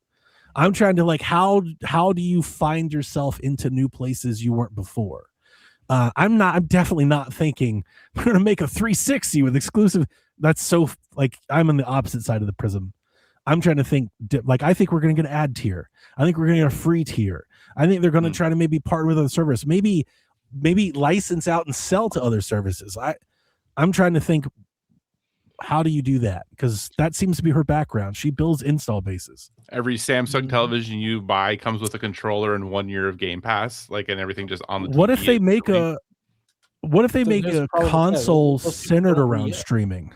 Like, what if they make a little TV box or a little device? Maybe that device can do some gaming, but then it's cloud gaming. Maybe it's an Android thing. Like, there's a lot of arm play here. Like there's things that can be done. I'm actually trying to think like maybe they find a use case for AI that either improves their pipeline or improves the user experience. Like I do think her AI background, I think she's here to try and attach Xbox to something AI. Even if it's not the actual console. You know, like maybe it's development tools, maybe it's I don't know, marketing, maybe it's something else. But that's where my head is. I'm thinking we might see something we can't even think of here in 2 or 3 years. Xbox is cooked. Just go the route you're going. Put your shit everywhere. Be the largest third-party publisher on the planet because that's what you are. And that's the return of Xbox. Xbox returns and morphs into Microsoft gaming. Do you ever like often tell yourself that, you know, the simplest solution is usually like the way it's going to be? Always. I always tell myself that. Is it the simplest solution here for them to just be third party? Yes. There seems to be such a resistance from them and their base for them to consider that. But it's like, here's the deal. You go third party, you quit trying to live up to this expectation of what a hardware provider does. Suddenly, you become everybody's favorite. Your Nintendo people's favorite, your PlayStation people's favorite. Yeah, your Xbox people, guess what? They're PC people. Now you're their favorite too. And you just start going in that direction. I feel like that is clearly the simplest solution here, but nobody seems to want to accept that as possible. It's because that has to admit defeat, and they don't want to admit defeat. I think the simplest solution is the Xbox brand gets absorbed into the Windows stack, and Xbox games publishing, it becomes third party. And yeah, just try to ship your games and sell your brands. The sad part is they're already doing that. All of these scenarios, literally, I think all of them, hardware and exclusives, super cloud, something else, everything, I think they all come with studio closures. They can't support all of those studios off game sales alone. And those studios won't be able to ship games if they go exclusive to a smaller base. So any of these directions mean studio closures, and that sucks because I feel like the ones I like are going to be the ones that are on chopping block, and I think we all know what that is. Because guess what? It's not going to happen. It's not going to be Call of Duty. Like 100%, it ain't going to be that. Activision Blizzard is going nowhere because they still have plenty of games that have subscriptions that bring in lots of money. Yeah, so it's going to be the ones that I like, and that's going to piss me off. And I don't want to see that happen. And I'm ruining that. I'm honestly, I'm strongly hoping that I'm wrong on this. I just don't see an outcome where that's not the case. Yeah. I had a pitch for Sean that I like to pitch to you guys, and you tell me what you think. Every time I do pods with Sean, you know, Sean used to do if we ran Nintendo, so I'm always trying to do like a little riff on that. And I said, if we ran Xbox, here was my pitch. I'm in the room. Here's my pitch to Sadia. I put a clear delineation, like completely spin off a Microsoft gaming division and an Xbox division. And I separate them. And I put all of our biggest brands that reach all of the players, all the multi-platform brands, and I put them over at Microsoft Gaming. Put some Windows person over them, make sure they're doing the PC thing, but it's their job to ship those biggest brands that they have, Minecraft, Elder Scrolls, and Call of Duty and all that. Put them over there. They do all of that. The Xbox division, your sole business now is a console. You're in the console business now. We're going to try to eat back into this thing. And you take the brands that you want to build that Xbox thing around, whatever they are. Halo, Gears, I'm thinking Forza's over in the Windows gaming side. But those brands, you put them there, you make a console, those games there are exclusive to that console, and you spin it off as a new brand, like a subsidiary, like a new venture, and you see if they can make it. And then if not, then you close the division. But that was my pitch for like how to make this work, because when you really evaluate, when I think about Microsoft Gaming and you look at everything that it composes, it's in conflict with itself. You can't sell an exclusive console with exclusive games when you have more developers that want to ship on PlayStation working for you than the opposite.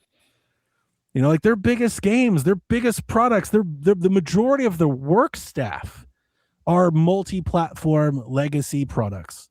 That's what they know, and they want that success. They have fans. They don't want to make an Xbox exclusive game. We saw that when they brought in Bethesda, and we saw it even more with Activision. Like, you can't do both, man. So it's like, unless you run them like separate companies. So that was my pitch to try and make this fucking work. But they should be third party. I feel like that's as clear as it could be, but nobody wants to say it. I mean, when you make the Halo Master Chief Collection and it doesn't do well, and then you're making Halo Campaign Remastered really for PlayStation, that's when you just gotta say, all right, that's it. It's a wrap. Just call it a day. Like, it's a wrap. Be a publisher, and they can still have their Windows business, like center your core thing on the PC, and if people want to use the app, great. But yeah, but again, games alone won't sustain all that. They'll cut. That's the problem. That's the sad part. The reality is, if they go that direction, which is the direction I think they need to go, it's probably closed. They could close a dozen studios. I get where your pitch is coming from. I don't think your pitch works personally. I don't know that people are going to invest in that Xbox, but I would propose or counter propose something similar, but slightly different in the fact that I would right now, despite all of this, be like, core Xbox users, you have helped make us who we are, and as a result, the best thing that we can do is deliver the absolute best games to you that we can. As a result, we're going to take a step back. We're going to focus on our games. We're going to focus on bringing you the best experiences that only we can because of the opportunities that you give us. And you go and you shut up for 6 or 7 years. And once PlayStation has had their time in the marketplace, they've been like kind of the only big console, right, as far as like pushing graphics and things like that console for a while. You take notes, you build partnerships, you do all these things, and then you come back in 6 years when PlayStation has likely effectively shot themselves in the foot as many times as they can, because without competition, they're just going to do stupid shit. And you come back and you say, hey, we've missed you. We know you've missed us. Here's our new console. It has Steam. It has Xbox. It has Epic Game Store, I guess, if that still exists then. But you've built these partnerships, and we are going to bring you a more affordable, better console where all of your libraries you ever have, other than maybe PlayStation, can all play on this thing. And we're back in the console market, and we'd love for you to join us. Your plan is to relaunch Xbox 7 years from now? Yeah, yeah.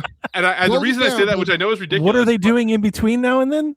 Well, they're focusing on games. So they're still doing making games stuff. Yes, they're just making third-party company. Yeah, they are focused on outwardly. They are just talking about games. That is what they're doing. They're delivering the biggest, best games all across on all the platforms and all the things. But you have a small team who's working on the relaunch that's going to happen years. They're going to lose half their studios.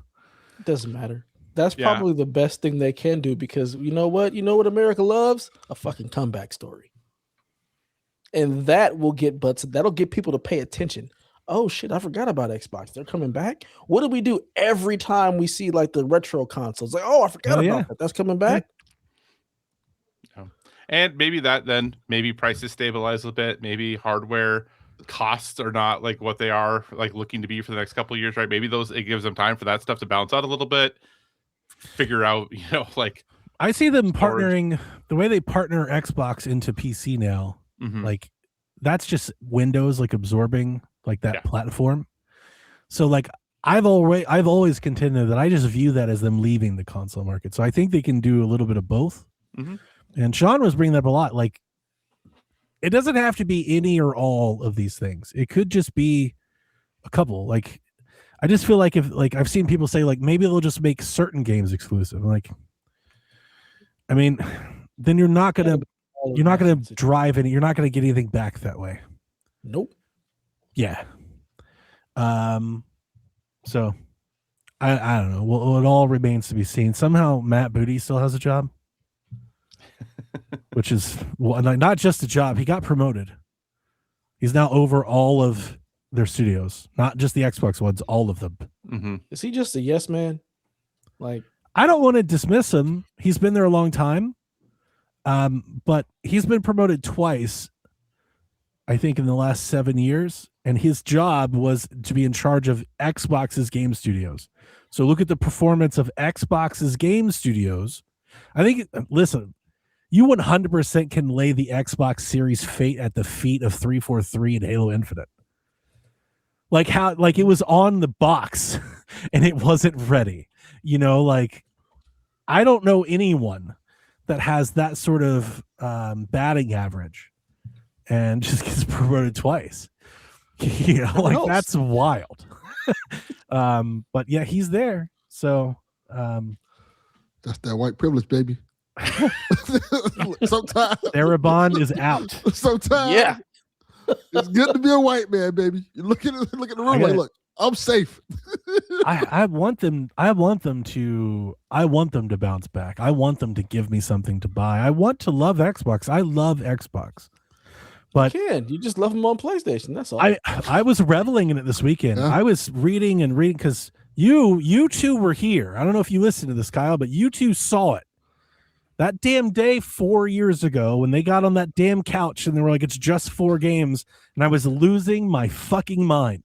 It was a great day. I was screaming like nobody, you have to see what this is Donnie happening. was like, they're lying. And it was pissing me off because every podcast, every Xbox channel, every news story that I saw that day, and I'm not talking about the Jezzes of the world. I'm not talking about everybody. Everybody. I kept seeing things like no big deal. I don't understand why people are angry. It was so dismissive and like elitist. Play games, not consoles. These are the console fanboys we don't want. It's like, I'm not a console warrior because I want the damn console to be good. Like I want the product to be good because I want the product. And it was as clear to me then. I was like, oh, this is it. This is I think I called it seismic. I was like, this is a seismic change to the gaming market. And I had people reply to me like, you're so exaggerating, you're so hyperbolic. And then look at where we are. Look at what has happened. Don't boo me, I'm right.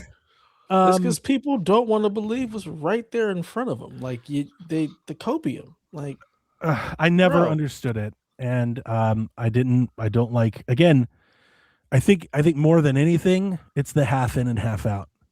They should have just been like, look, we gave it a good try. We're going to keep supporting these Xboxes as long as you can, but we need to shift now. So now we're going multi-platform. Yeah. This in and out, and sometimes, and maybe this one and not that one, all that does is spread confusion and agitation. You know, it's just friction that you have to deal with, and it shouldn't be. Nobody should have to be thinking of things like that. You shouldn't watch a trailer for a video game and go, is it exclusive or not? Is it coming to something else or not? Where should like, that's a terrible strategy. You should just want the game. Yeah. And Xbox has been anything but that. It's like, I feel like Xbox for the last 2 years, everyone just discusses the logos at the end of things more than anything else. That gets more attention than anything they actually show. And that's a disservice to them, you know? So I think the best way to make everyone happy is you bring your games to everyone, and then everyone. And I feel like gaming is ready to adopt micros. Like they're willing to like wrap their hands around that Xbox, like the market, like I feel like that's there, but Xbox still, I don't know, clinging on to this thing. Well, and as someone who's a PlayStation centered gamer like I am, like when I think about the games that I am most interested in, like I know I'm going to play Wolverine, yada yada, but like I am stoked about Gears of War E-Day. Like I love Gears of War, really excited for that. I know I kind of poo-pooed like the showing. It's fucking weird, Kyle. This is fucking weird, man. You see this? It's very weird. I agree. It's very weird. But like I know I kind of poo-pooed like the Fable trailer and the showing from the developer direct, but like Fable is still a really, really interesting project that I think could, if delivered, be one of the best games of the year easily.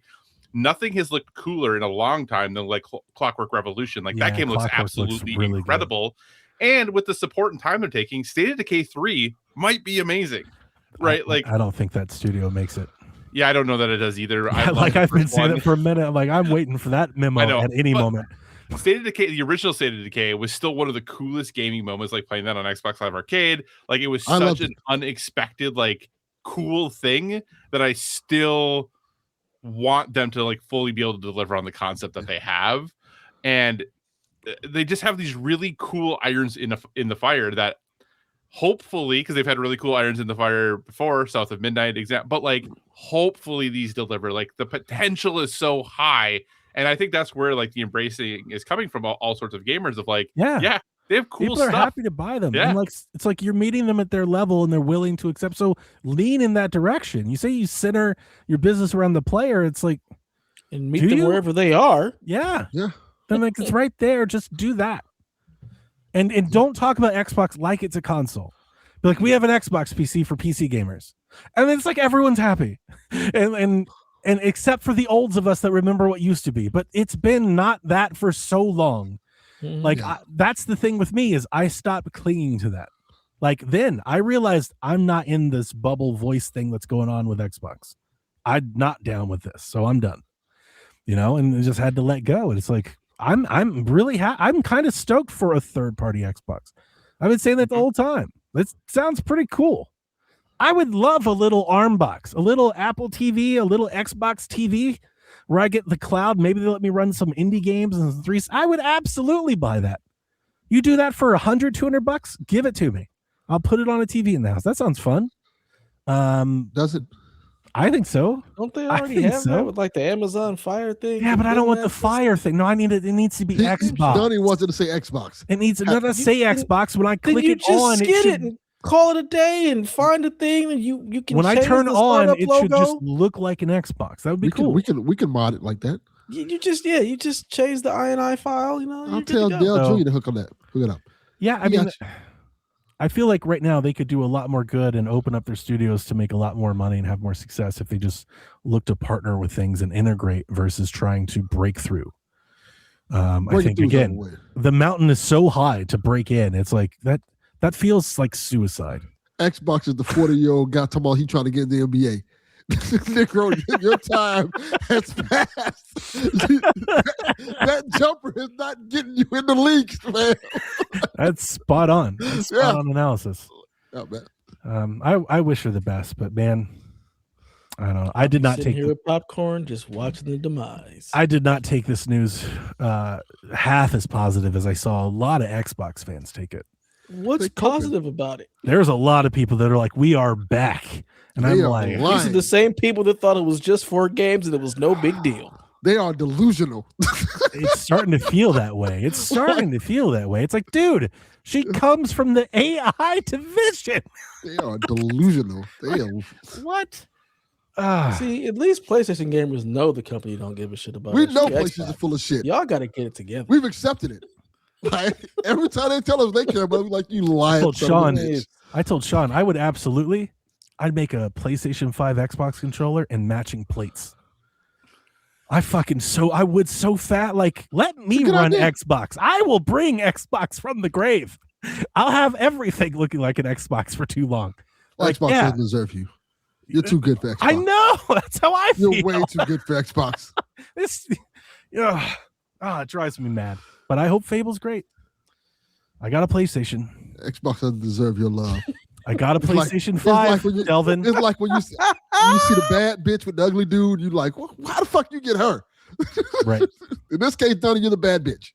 Like, you can do better. I nuked everything. I changed. I bought a new TV.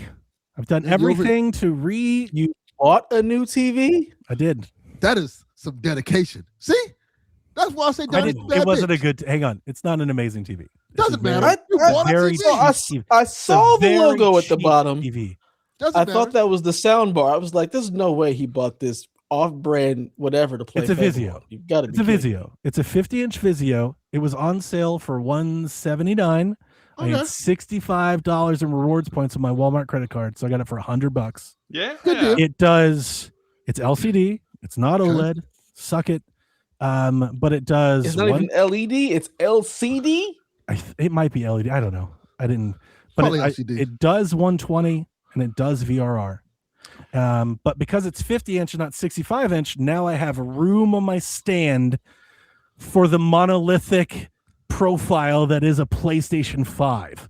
I kid you not. Only Donnie has this problem. Is this the it's so fucking big, Delvin. It's huge. He bought a whole TV just to solve this problem. It's not just to solve the problem. Third PlayStation. It's not just to solve the problem. Dev knows this, but what I did is I rotated TVs to the house because my bedroom TV has been going bad for like a year. Okay. So I bought the cheap TV to go into the bedroom, but the TV I had upstairs was 55-inch and it didn't make enough room. So I was like, I'll just put the 50-inch downstairs. Okay. But I've been playing on it all week. I kind of like it. I got my new little lights next to it. It looks pretty good. I'm kind of digging it. It's funny, Donnie. I'm in a similar situation. I have a TV that's like on the way out, and I had like, a line through it and like missing pixels. Like it was getting bad, dude. And I was like, I got to replace this thing. And then I was looking, I was like, oh, like trying to think of like all the thing, like getting a really nice television. Then I looked and I'm like, you know what? Like this like $200 television, because this TV is like 10 years old. This $200 television is so much better than the one that's currently sitting here. Like, yeah, it's pretty good. Yeah. The crazy thing is, now is the time to buy TVs. And the UI that it has is really fast, so I don't need like any of my Google TVs or anything like that. Like it's just great out of the box. Even my wife was like, "This is pretty nice," even though it's small. All I did is I just pushed my love seat like another foot closer to the television. That's it. And my PlayStation has not arrived yet. It's in the mail, coming all the way from South Dakota. Oof. I shopped my ass off trying to find what I thought was a good deal on, this is the funny part. The whole time, desperately trying to buy an Xbox.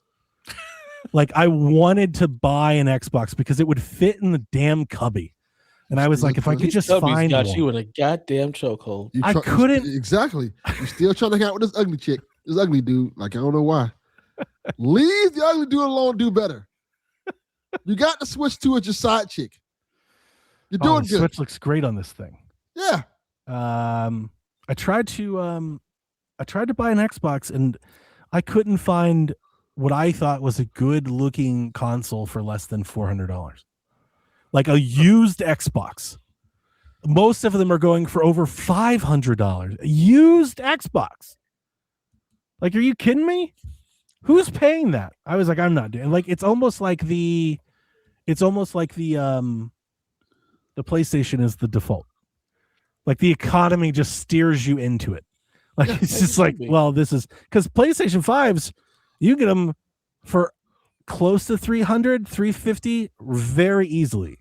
That's because they're everywhere. I got mine for 280 and I was like, that is a sweet deal. Yeah. So yeah, I'm back in the game. It's an LCD dev. Yeah. Wow. It's nothing fancy. You're like, hey. No, it's not. Wow. I have this one. I can always play here. You know. Dev looks at you with such disapproval. I won't. You're absolutely right. I don't give a shit. I don't know why we play. Don't play me. Okay. I know better. I was like, I don't give a shit. All I cared about was 120 hertz in VRR. I was like, the rest is fine with me. It'll look good enough, and it does. It looks great. Played Animal Crossing all week. Yeah, I mean, it doesn't matter. You don't even need the 120. Like, you really don't, because the PlayStation don't do that. So okay, the PS5 does it. Gotcha. PS5 Pro, different story. Well, it makes me feel better anyway. Insomniac has tweeted that Marvel Wolverine will arrive September 15th, 2026. True or false? True. I think it arrived that True. day. Yeah. I think true. Okay. Yeah. Well, they saw that Bluepoint dude like, put something out, anything. Is that what that is? Is that Operation Cover Up? Correlation.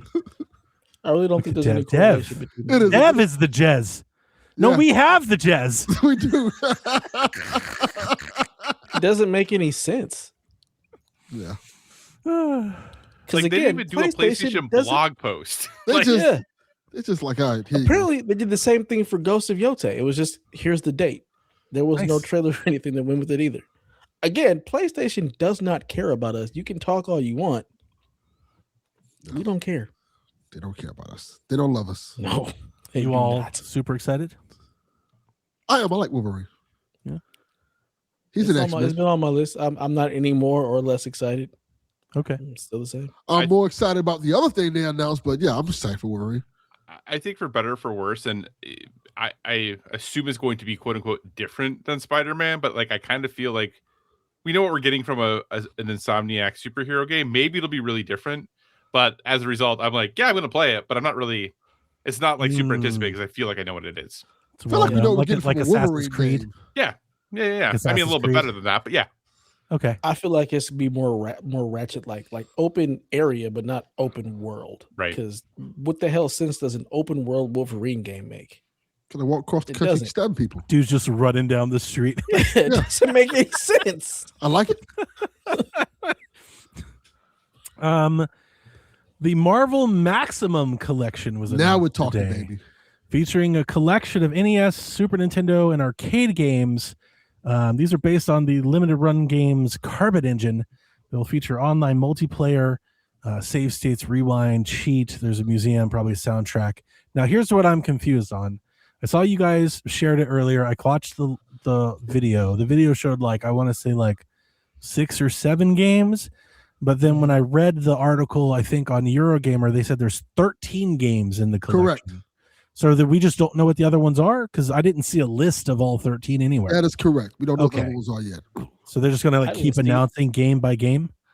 When I was looking at the article, they only said 6. I didn't. I was very confused. I It think it's was- counting each version. Yeah, of it might be each counting game. each version.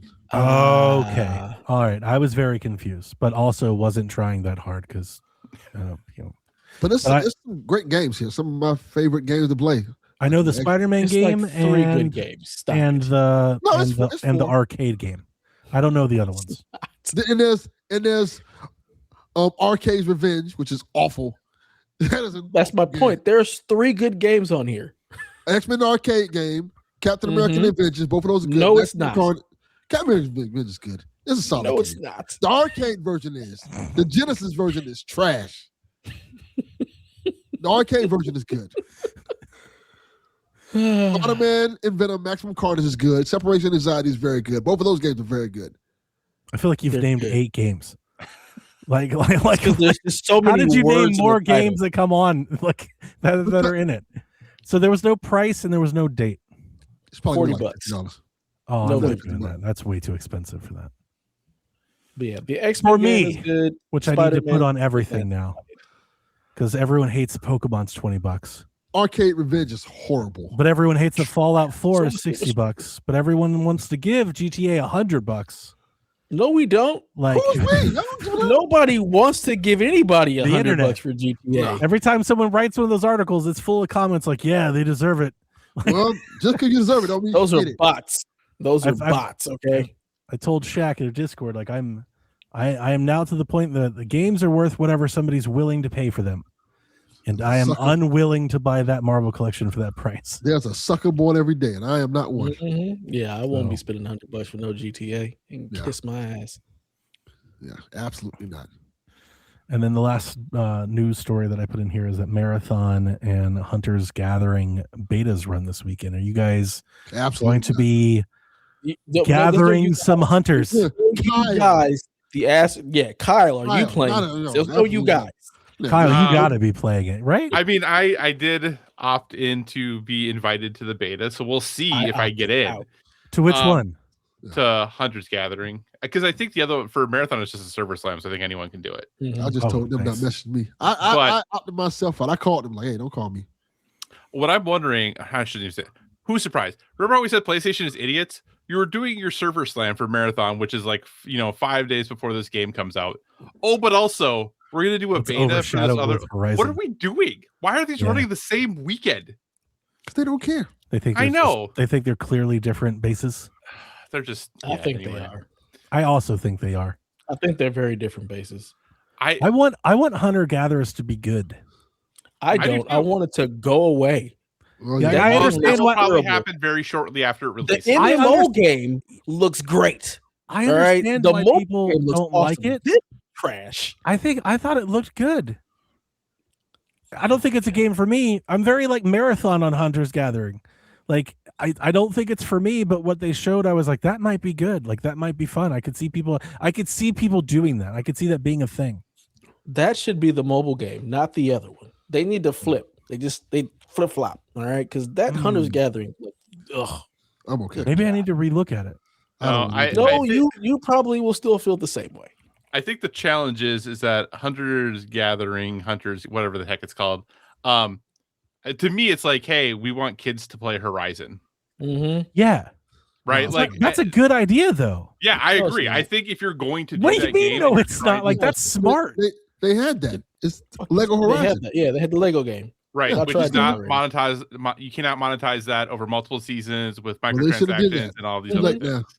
The boat is shit. I don't want the kids to have that because it just means the kids are asking parents for their money for this trash. Yeah. No. Fuck them kids. PlayStation wants them to ask you for those things. Though. No, I'm good. Yes, the character models don't do it for me, but like the world and the robots and shit, I'm like this. Yeah, I get it. I'm good. No, thank you. Because is it? Fuck that. No, I haven't looked so much, but it's Monster Hunter, right? Yeah. Dude, Monster Hunter and Horizon makes perfect sense. Like that could be huge. That's a swing worth taking. Like even if it misses, that's a live service thing. I'm like, yeah, get behind that. That makes sense. No, I'm good. That Okay. sounds like it could be good. Well, Like, they've announced 10 won't games that are like, that's definitely going to fail. And I do think that has always been, when it comes to Horizon, when people have talked about a multiplayer Horizon game, it has been Monster Hunter, right? Like that's what you do. Yeah. I think that everyone assumed though that it would look like That's what like the Horizon. MMO is. The MMO is literally I know Monster Hunter. It's Monster Hunter, but it looks the way like it should. Yeah. I don't want this. No, thank you. Maybe I'll try it. Agreed. No, you Can won't. I get in the beta? I Nope. think so. You just have No. to opt in to, like, if you are opted there like in a on your link or PlayStation something? account, they just sent me an email, or they sent I me have no email. I got a push notification from my app. You being won't. like, hey, You do won't wanna even opt in? have the PlayStation by the time the beta's over. So That's I don't Yeah. think so. I don't Yeah. think so. It's coming Yeah, from you don't South need it. Dakota. It's gonna be Good. yeah, you don't. You don't. Need Sometimes we need to save you from yourself. No, this is not. Thank what you. we're I appreciate that. 1,000%. Thank you. need No. no. It's not That's why I'm playing Tomb Raider. I thought about playing, I said Red Dead. I thought about playing Last of Us, but I was like, I was just in the mood. I was like, I need to play a dad game. I need to play a millennial. They don't make them like these anymore game. So I settled on Tomb Raider. Yeah. That's it. All right. Rude Days has failed us. He got us nothing. He's too busy posting shenanigans about, Bluepoint closing, and I'm sure he's in the Xbox room doing something. Probably. Get your So, shit together. It's like tomorrow, do they just like go out to the sign and like create like Point Blue and like they're a new indie? They should. Like they can't do that have until March. like they have value, right? Like they at the Oh, they very definitely least, I think they're gonna be like, yeah, we're gonna get some money. Like nobody go anywhere. Like they've all been there. Like I feel like What makes somebody you will think give they them own a the building? project. Y'all gotta go. Get out. Oh, I guess you're right. PlayStation doesn't own the building. Y'all gotta go. Y'all being evicted. Yeah. There's no changing the sign here. I didn't even You can gotta change go the home, locks you and can't take stay away the here. keys. Y'all got to go. Castarai pulls up with a U-Haul, throws the damn sign in the back. Yeah, I wish Castarai would pull up. I miss him. Bring him back. That'd be great. I need the doppelganger guy. He's the guy who used to do the E3 thing. Oh yeah, I haven't seen him tweet in a while, but I'm not on Twitter, so it doesn't matter. He was the best. Yeah. Yeah. All right, question time. Captain Awesome says, with the new CEO of Xbox, do you guys think this makes the path faster to no consoles and everything going to subscription and cloud-based gaming? Yes. I feel like we are in the darkest timeline, but also maybe overreacting. No, we cooked. Nah, it's a wrap. I was gonna say something. I said this to Sean, and he responded with he was like, so they're saying they're going to have the return to Xbox, and you're taking that as it means no Xboxes. And I was like, yeah. And when he says it like that, I'm like, yeah, maybe he's got me. Maybe I severely underestimate their commitment to Xbox or something. But Nah, you're right. Remember, just these 4 games. They lie all the time. Yeah. Right. yeah, Why do you want to tell the truth? No, they're not telling the truth. want somebody new? I guess they're like, well, we can listen to her. Basically, Xbox is going to put out a console. Xbox doesn't lie. That's what Sarah Bond did. She lied. She was a liar. Now she's gone. Right? Yeah. Nobody approved anything she said. She was just rogue saying these things. And No, I making will these say that decisions. if that is what we think it is, and a message being pushed for a reason, you would do that to set up like a reset course. Like that would make sense. You'd be like, nah. You just lay that at her feet and be like, yeah, she did that. That's not us. We're going. She back worked to that." alone. Yeah. I agree, but also you could tell me all you want that you're going back to this thing. I don't believe you because you lied all the time before. Here's the other part. Even if they did, like, I feel like I'm not interested. Like, it would take so much. Why? Why would I buy another console when all your games are already on the things that I have? But it's What's like the point? it's not a one game thing. It would have to be like a 10-year, multiple game a year. Like it's a track. It's a body of work now. You gotta you're win competing me against. over. Yeah, above and Give me some beyond. more. Like I'd have to Yeah. watch you for 4 years before I was like, now I would, it's like, no. Yeah, Yeah, I don't trust you we're no playing more. the scouting game. I'm watching your freshman year. See if your points per game and your averages go up. Sophomore. Because it's like year. I just what are we don't doing trust here? them to nuke everything at the first sign of adversity. Yeah. Like I could see them being like, this is a console, it's got exclusives, and then just like the you have to be always online, and just like the Game Mhm. Pass, like the internet would just be like, no, we don't want it, and Xbox would be like, you're right, we're sorry. Never mind. Xbox is take a page out of the Japanese book of PlayStation and Nintendo and be like, we're doing what the fuck we want, and y'all are gonna get in line. Yeah. But they're Like- not willing to stomach it. That's the difference. They're not willing to commit to it. They're fragile. They got fragile egos over there. Yeah. Stop being pussy. For real. Wow. Just call it what it is. It is what it is. I mean, that's exactly what it is. Y'all are caving Yeah. to people who don't even buy your stuff. Yeah. They don't even You're buy it caving anyway. to the internet. It's like, yeah, how does the company that keeps reversing course, they've reversed course like 4 or 5 times in the last 10 years. They keep reversing courses. Now you want them to go back to the traditional, like Yeah. and then what happens when nobody buys it out of the gate? Then what? They've Like, reversed just course keep doing it. so at- much they're back at the beginning again. It's a Yeah. circle. 1,000%. It's a circle. Yeah. Circle of life. Idiots. You're not wrong. Yeah. It's crazy. Idio says, who's your favorite listener and why is Delvin's Kyle the Pug? Fuck you, Kyle the Pug. I hate you all equally. That was, Oh that's, wow! that was Like a gonna parent. say, like none of you. I love so many, man. Kyle, of Like course. none of you. BMox. BMox has been around. Kaiju. I feel Yeah. like It's like good morning. Kaiju's like like your wife's kid that had somewhere else that comes over every other weekend or so. Like we've known Kyle or Kaiju forever. Yeah. You know? So He was a wee like, lad. yeah, so it's been nice to have some great dudes Nah, over the years. like none of y'all. Like that white guy at the Baptist.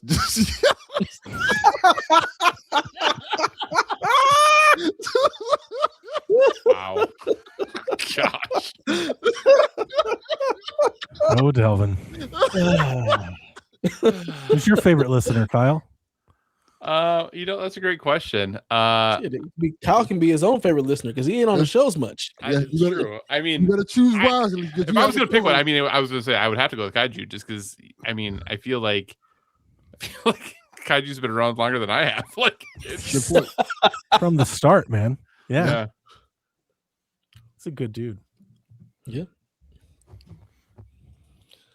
John 32 says, where should I buy Resident Evil Requiem? Switch 2 or PS5? Switch to. Whatever you want. Buy it wherever it makes you happy. Yeah. Hell, you know what? Buy both. Yeah, there you go. Best choice. Buy both. They need the money. Shareholders. Yeah. They got shareholders to please. Yeah. That's the Maybe thing you is like buy we're not both and even. put the Xbox. Is it like an Alana thing? But it's like we're not even the customer anymore. No, we're not. Like they're doing Nope. everything for them and not us. 1,000%. Yeah. Yeah.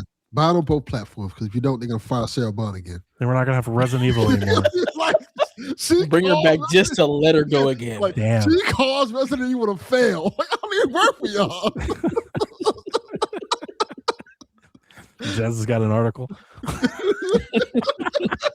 It's already cute. Sarah Bond killed Resident Evil. That's funny. I'm getting on Switch too. I'm kind Yeah, of we knew that. kind of jazzed. Yeah, I'm getting the collection. Our engine is really, really nice on Switch 2 so far. It looks good. Yeah, their stuff looks really nice. Definitely, I don't trust anything you say. I believe Donnie. It's very You still impressive. You can't see in 4K, sir. It's I impressive can. stuff. I have bigger glasses now. They thick as fuck. I can see 8K now. I got upgrades, bitch. Yeah. I drive faster. I need faster I reaction can see time. the future. Mathman says more NBA talk. Also, why can't we ever have a good arcade game on consoles? I need a new NBA Street with modern rosters and unlockable players from the past. I would fucking love that. I A would good love- arcade NBA game? Yes, good being the operative word there. Good. Yeah.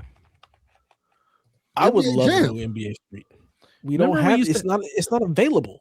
Remember we had those It's been available for time. those football games. Now like those- currently, those- we had those has-been football games with like the old players. I totally think you could actually sell an NBA game like that.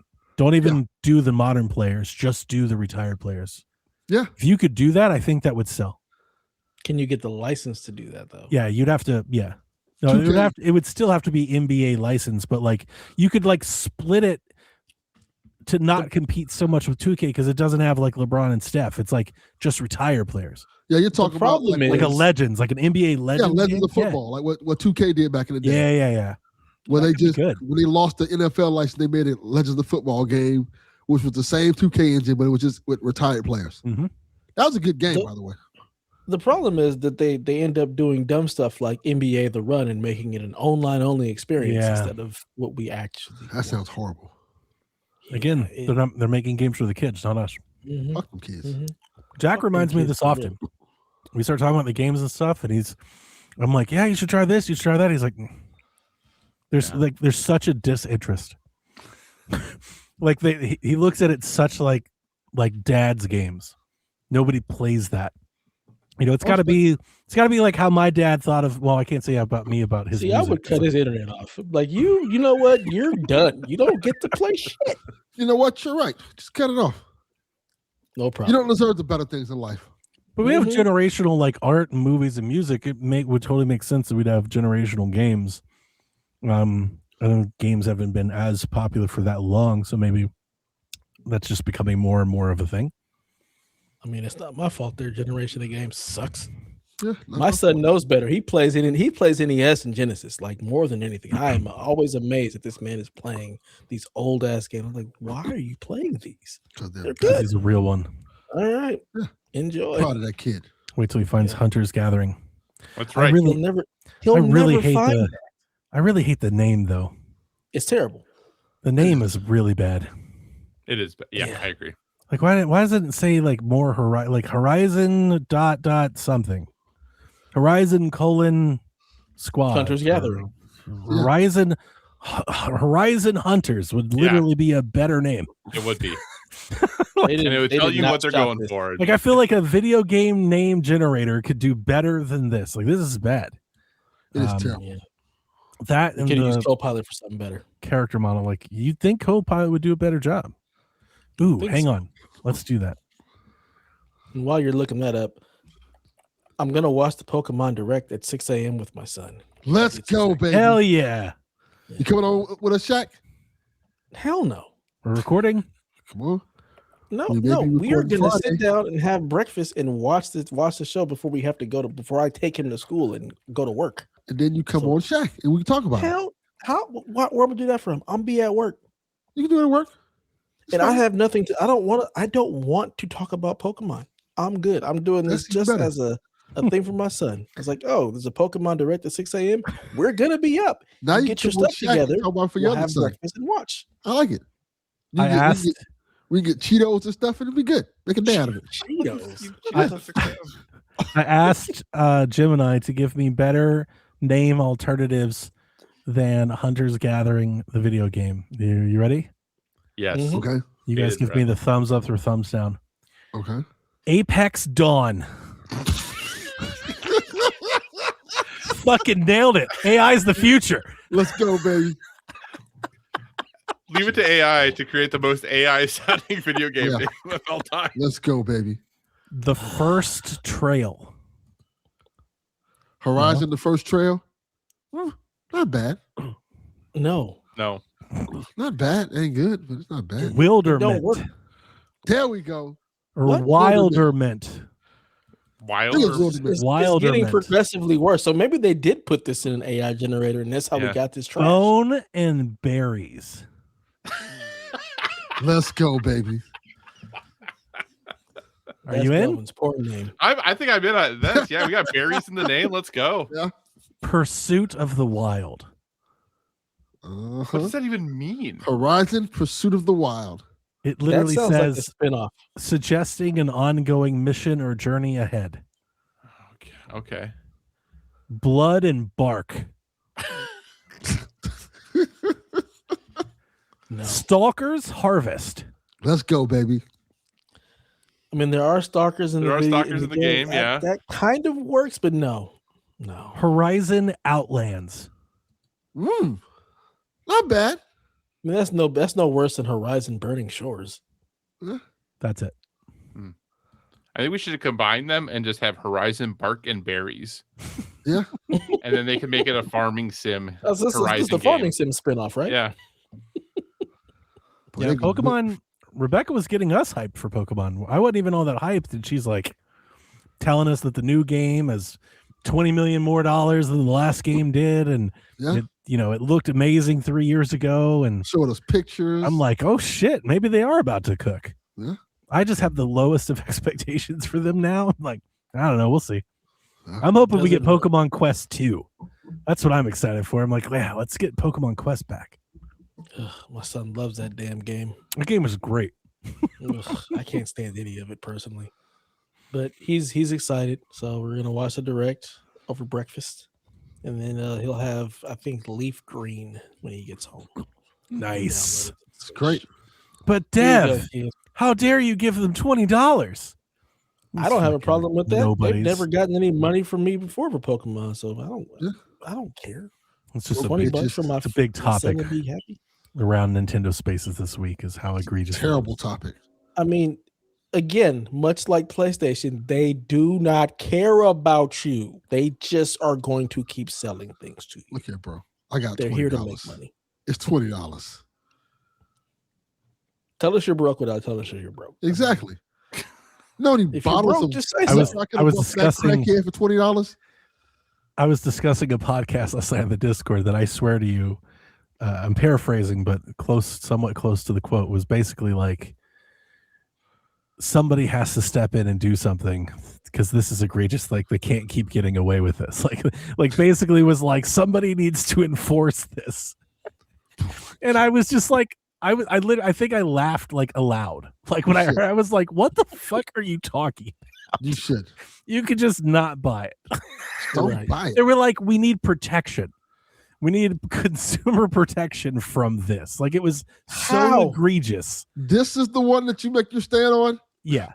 The $20 Pokemon game? And again, it's like, it is selling the most on the eShop. And when you tell people that, they're like, that's the problem. I was like, but clearly it's not.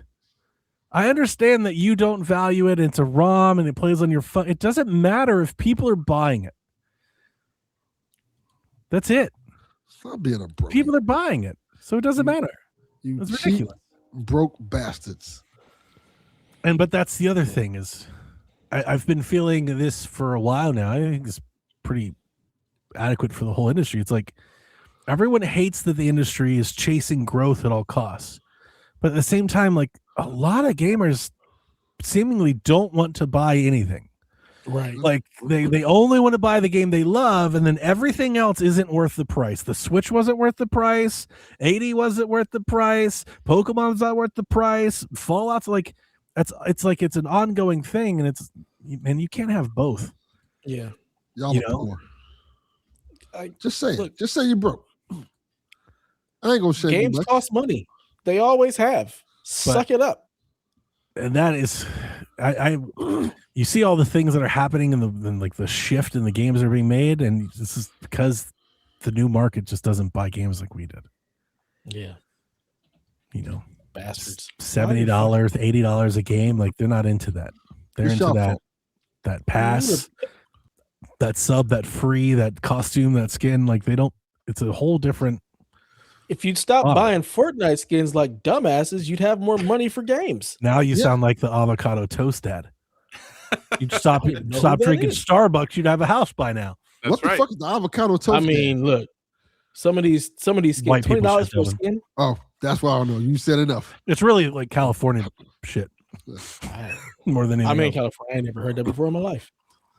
Really? But you want, but bro, I you don't gonna pay believe that. $20 for a Fortnite skin, but they're gonna complain about $20 for a full Pokemon game? Make it make sense. Again, the games are worth what people are willing to pay for them. That's it. right. That's all it really needs to be said. And you can Clearly. find examples where one had more value than the other or compared to this. It doesn't matter. And clearly, the Nintendo games have whatever value is they're priced at. That's the value because people just keep buying them in droves. Like Yeah. the Pokemon Fire Red and Leaf Green are dominating the eShop sales chart. Not just one, like all of the different languages. Like they're all like they own like spots 1 through 10. They're all That is selling. hilarious. It's like nothing but that. Like nobody's playing anything tomorrow but that. Yeah. And y'all like that nickel and diamond and stuff. See, Not I buying. tell you, PlayStation and Nintendo, they don't listen to the internet because it's like 12 of y'all who are complaining constantly. Microsoft, take note. The other thing is, like 13 years ago when it came out on 3DS, it was $10, and then people were like, "It used to be $10," and I'm like, "Well, that was that price." Yeah, inflation. I feel like adjusted for inflation, 20 almost seems like a deal. It's like, oh, they could have Right. charged more. Mhm. If you think about it that way, I don't even like that comparison. You better be happy they didn't charge 40 Yeah, Yeah. kind of. because they could have. That would that people would have been bought- crazy, and I would have been like, "That's crazy for a GBA ROM." But That's insulting. here's Give my me 2 $40. of them. yeah, but still, Give me both. I wouldn't have bought them both. I would have just bought one. Like, but still buying it, of course I am. Well, and that's just And what's then- like ridiculous about the whole thing, right? Like, not that I don't want people to have opinions on things, but whether or not you choose to buy the thing matters way, way more than what you say to someone on social media. So like, Mhm. I don't want, it's not the whole, like, yeah, speak with your wallet, but like, if you want them to do something different, like, then buy or don't buy the game, or subscribe or don't subscribe to the service. That's going to tell them whether or not it's worth it. Yep. I bought many games that were over $100. Yeah. For collector's sake and whatnot. Mm-hmm. And I'm not gonna. It seems crazy to fret over something like that. These kids, man, terrible. So Quagmire says, "How are y'all feeling about the future of gaming? It seems all the major players have found their lane and aren't directly competing as they once have. Nintendo and PlayStation are doing their own thing as Xbox continues to flounder.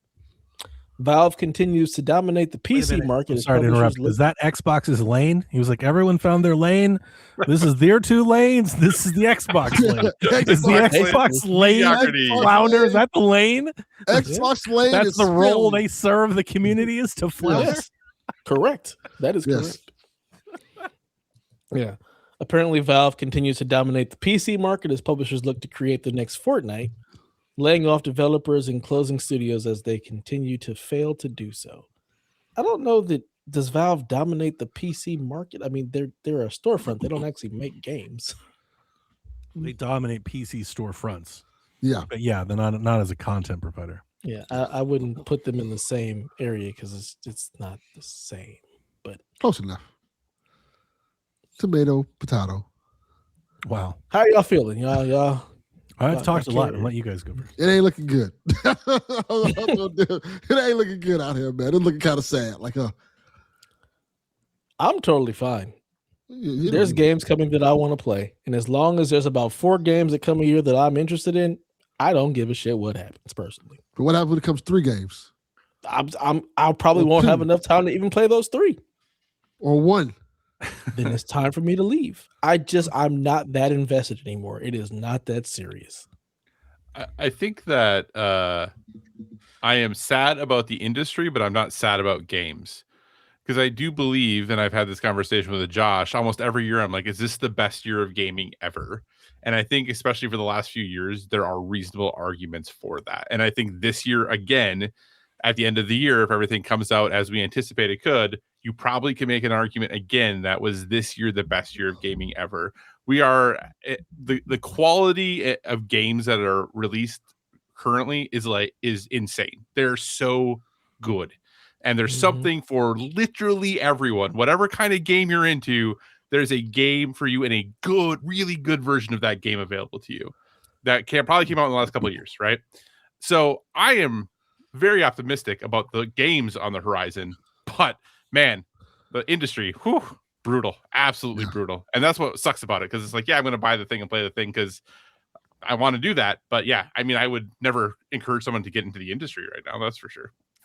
Nope. I feel like it's spoken like a person with real experience of how it used to be. Yeah. I think of that quite often as well.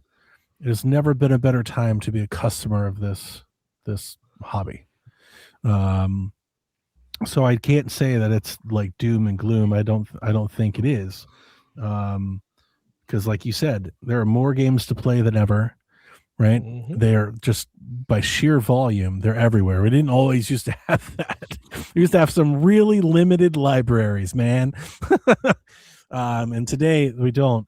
So I do think that the video game console market is especially, I think, is somewhat like saturated. Like they've bled the rock dry. So they're trying their best to stay above, and I think we're looking at some course correction. But at the same time, yeah, the options are limitless. Even the price and the access, even at higher prices, are still like relatively, almost limitless. Mhm. You couldn't play every game available right now. You couldn't play them all. Mhm. Well, you just can't. Like, there's not enough time in the day. So, I think it's a very healthy, mature market that just needs to right size. I think we're looking at it like a sustain model until there's another breakthrough somewhere, something else, and that's okay. And I always remind people, like, the studio closures and the layoffs and stuff. That's always been a part of gaming as long as I've known. 1000%.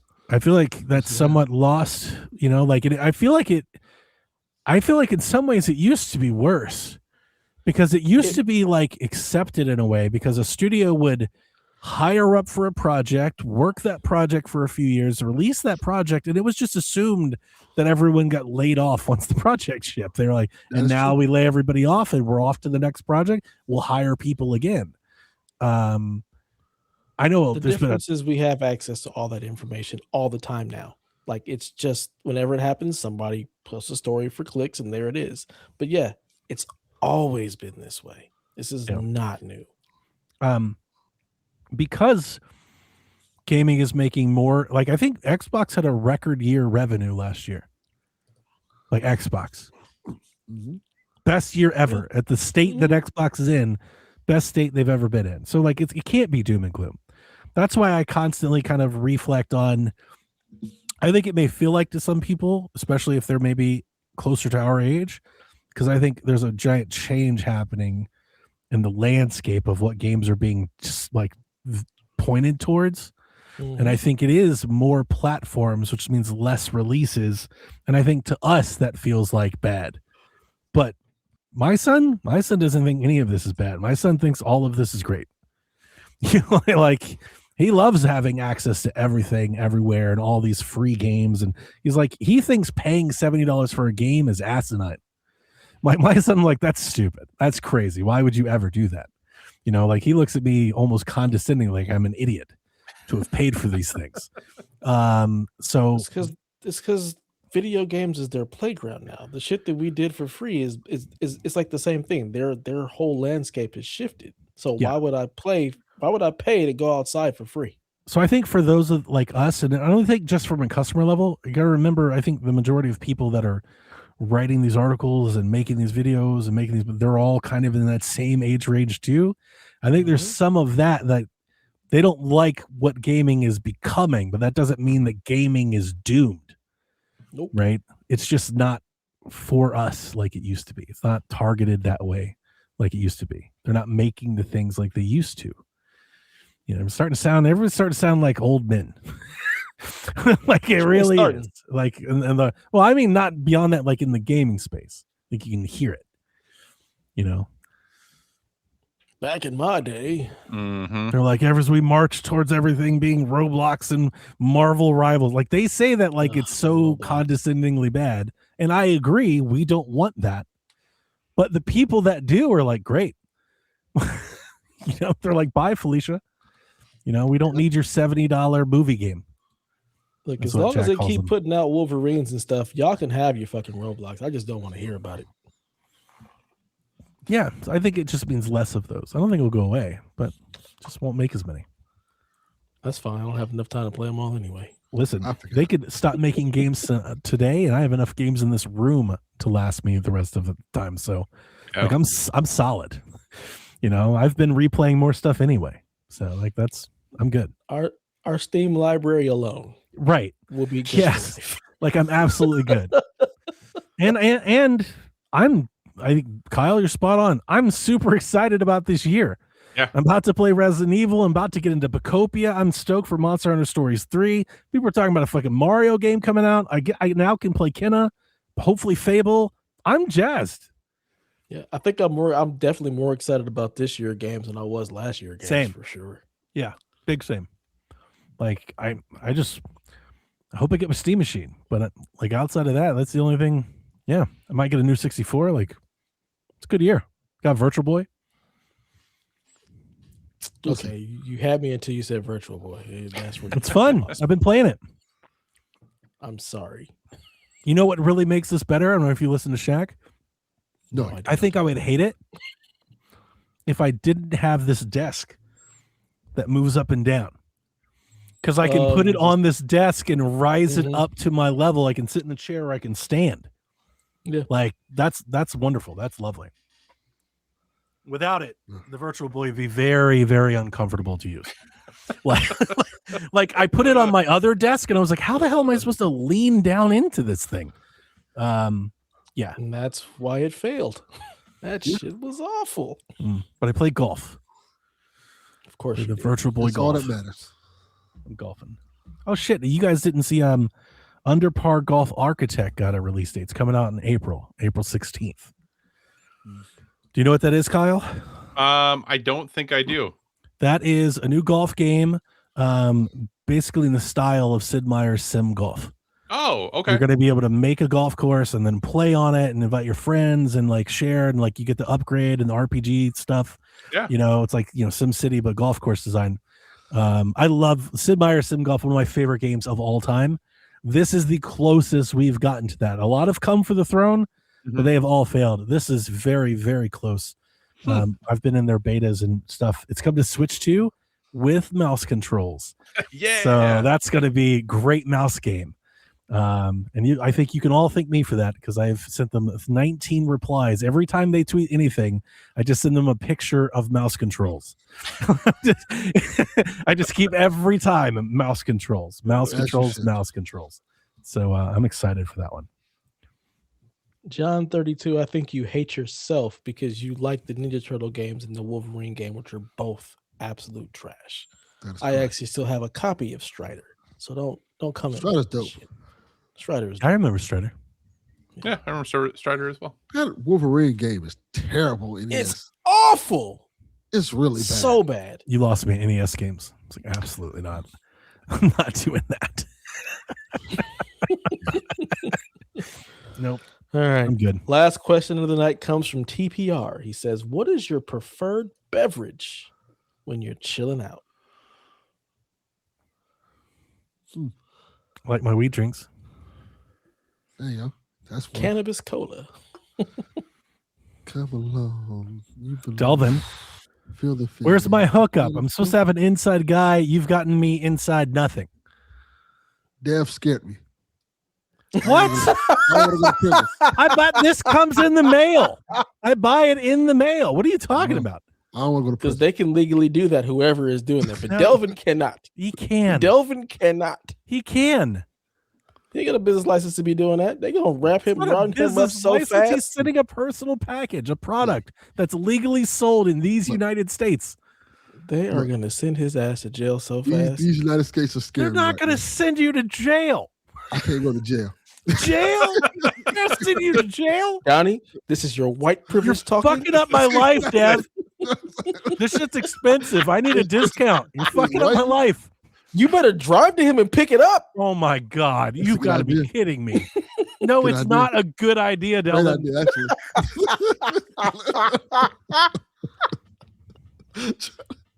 Because you know he also can't drive it across state lines. So get him for that too. Yeah. They definitely getting me. No, they're not. And I got a new car too, a Mustang. Oh, They my definitely pulling God. me over. Yeah. I could see Georgia State Patrol pull them over. Oh, they Is definitely. that a bunch of weed in there? What you got there, boy? 1000%. Here we go. Once they calling you boy, you going to jail. Yeah. Do not pass go. Do not collect $200. You will not outrun Georgia State Patrol. No. That is America's elite car force. Yes. They arrest people here like Fast and Furious, Dev, and I am not joking. Yes. You look up Georgia State Patrol on the internet. Yes. They're undefeated. Tell you where I won't be going. No, thank you. Yeah. That's correct. They catch motorcycles and shit out here like Dom Toretto. Yeah. Like souped up Chargers and shit. That's wild. Yeah. I tell people all the time, you get to Georgia, your ass better go to speed limit. Because they will get you.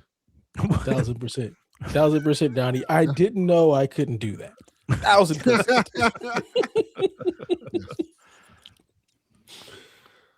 What's your drink when you're chilling out, Delvin? Dr. Pepper. Dr. Pepper. All 23 flavors, huh? I'm a Yep. Dr. Pepper fan as well. I love Dr. Pepper. Kyle, what about you? I mean, I guess, I'll have to give the middle-aged Midwest white guy answer of, Uh-oh. a nice hoppy IPA, of course. Oh, Ugh. I thought you said something like a Zasparella. better than a White Claw, I guess. I think it's the white guy version of White Claw. Yeah, it pretty much is. White Claws for the 100%, women. yeah. For me, it's probably root beer. That's Mm, also a good answer. I love a good root beer. Yeah, me too. It's quite delicious. I'm a dark and stormy fan when I'm drinking alcohol, ginger beer and rum. I also just totally dig a good ginger beer as well, just on its own. So, Ginger beer's good. Ginger beer would be the second after the root beer. Big fan. Big fan. All right, we've made it to the end, ladies and gentlemen. I hope you guys enjoyed yourself. Delvin can actually go to bed at a somewhat decent hour. Yep. We did it.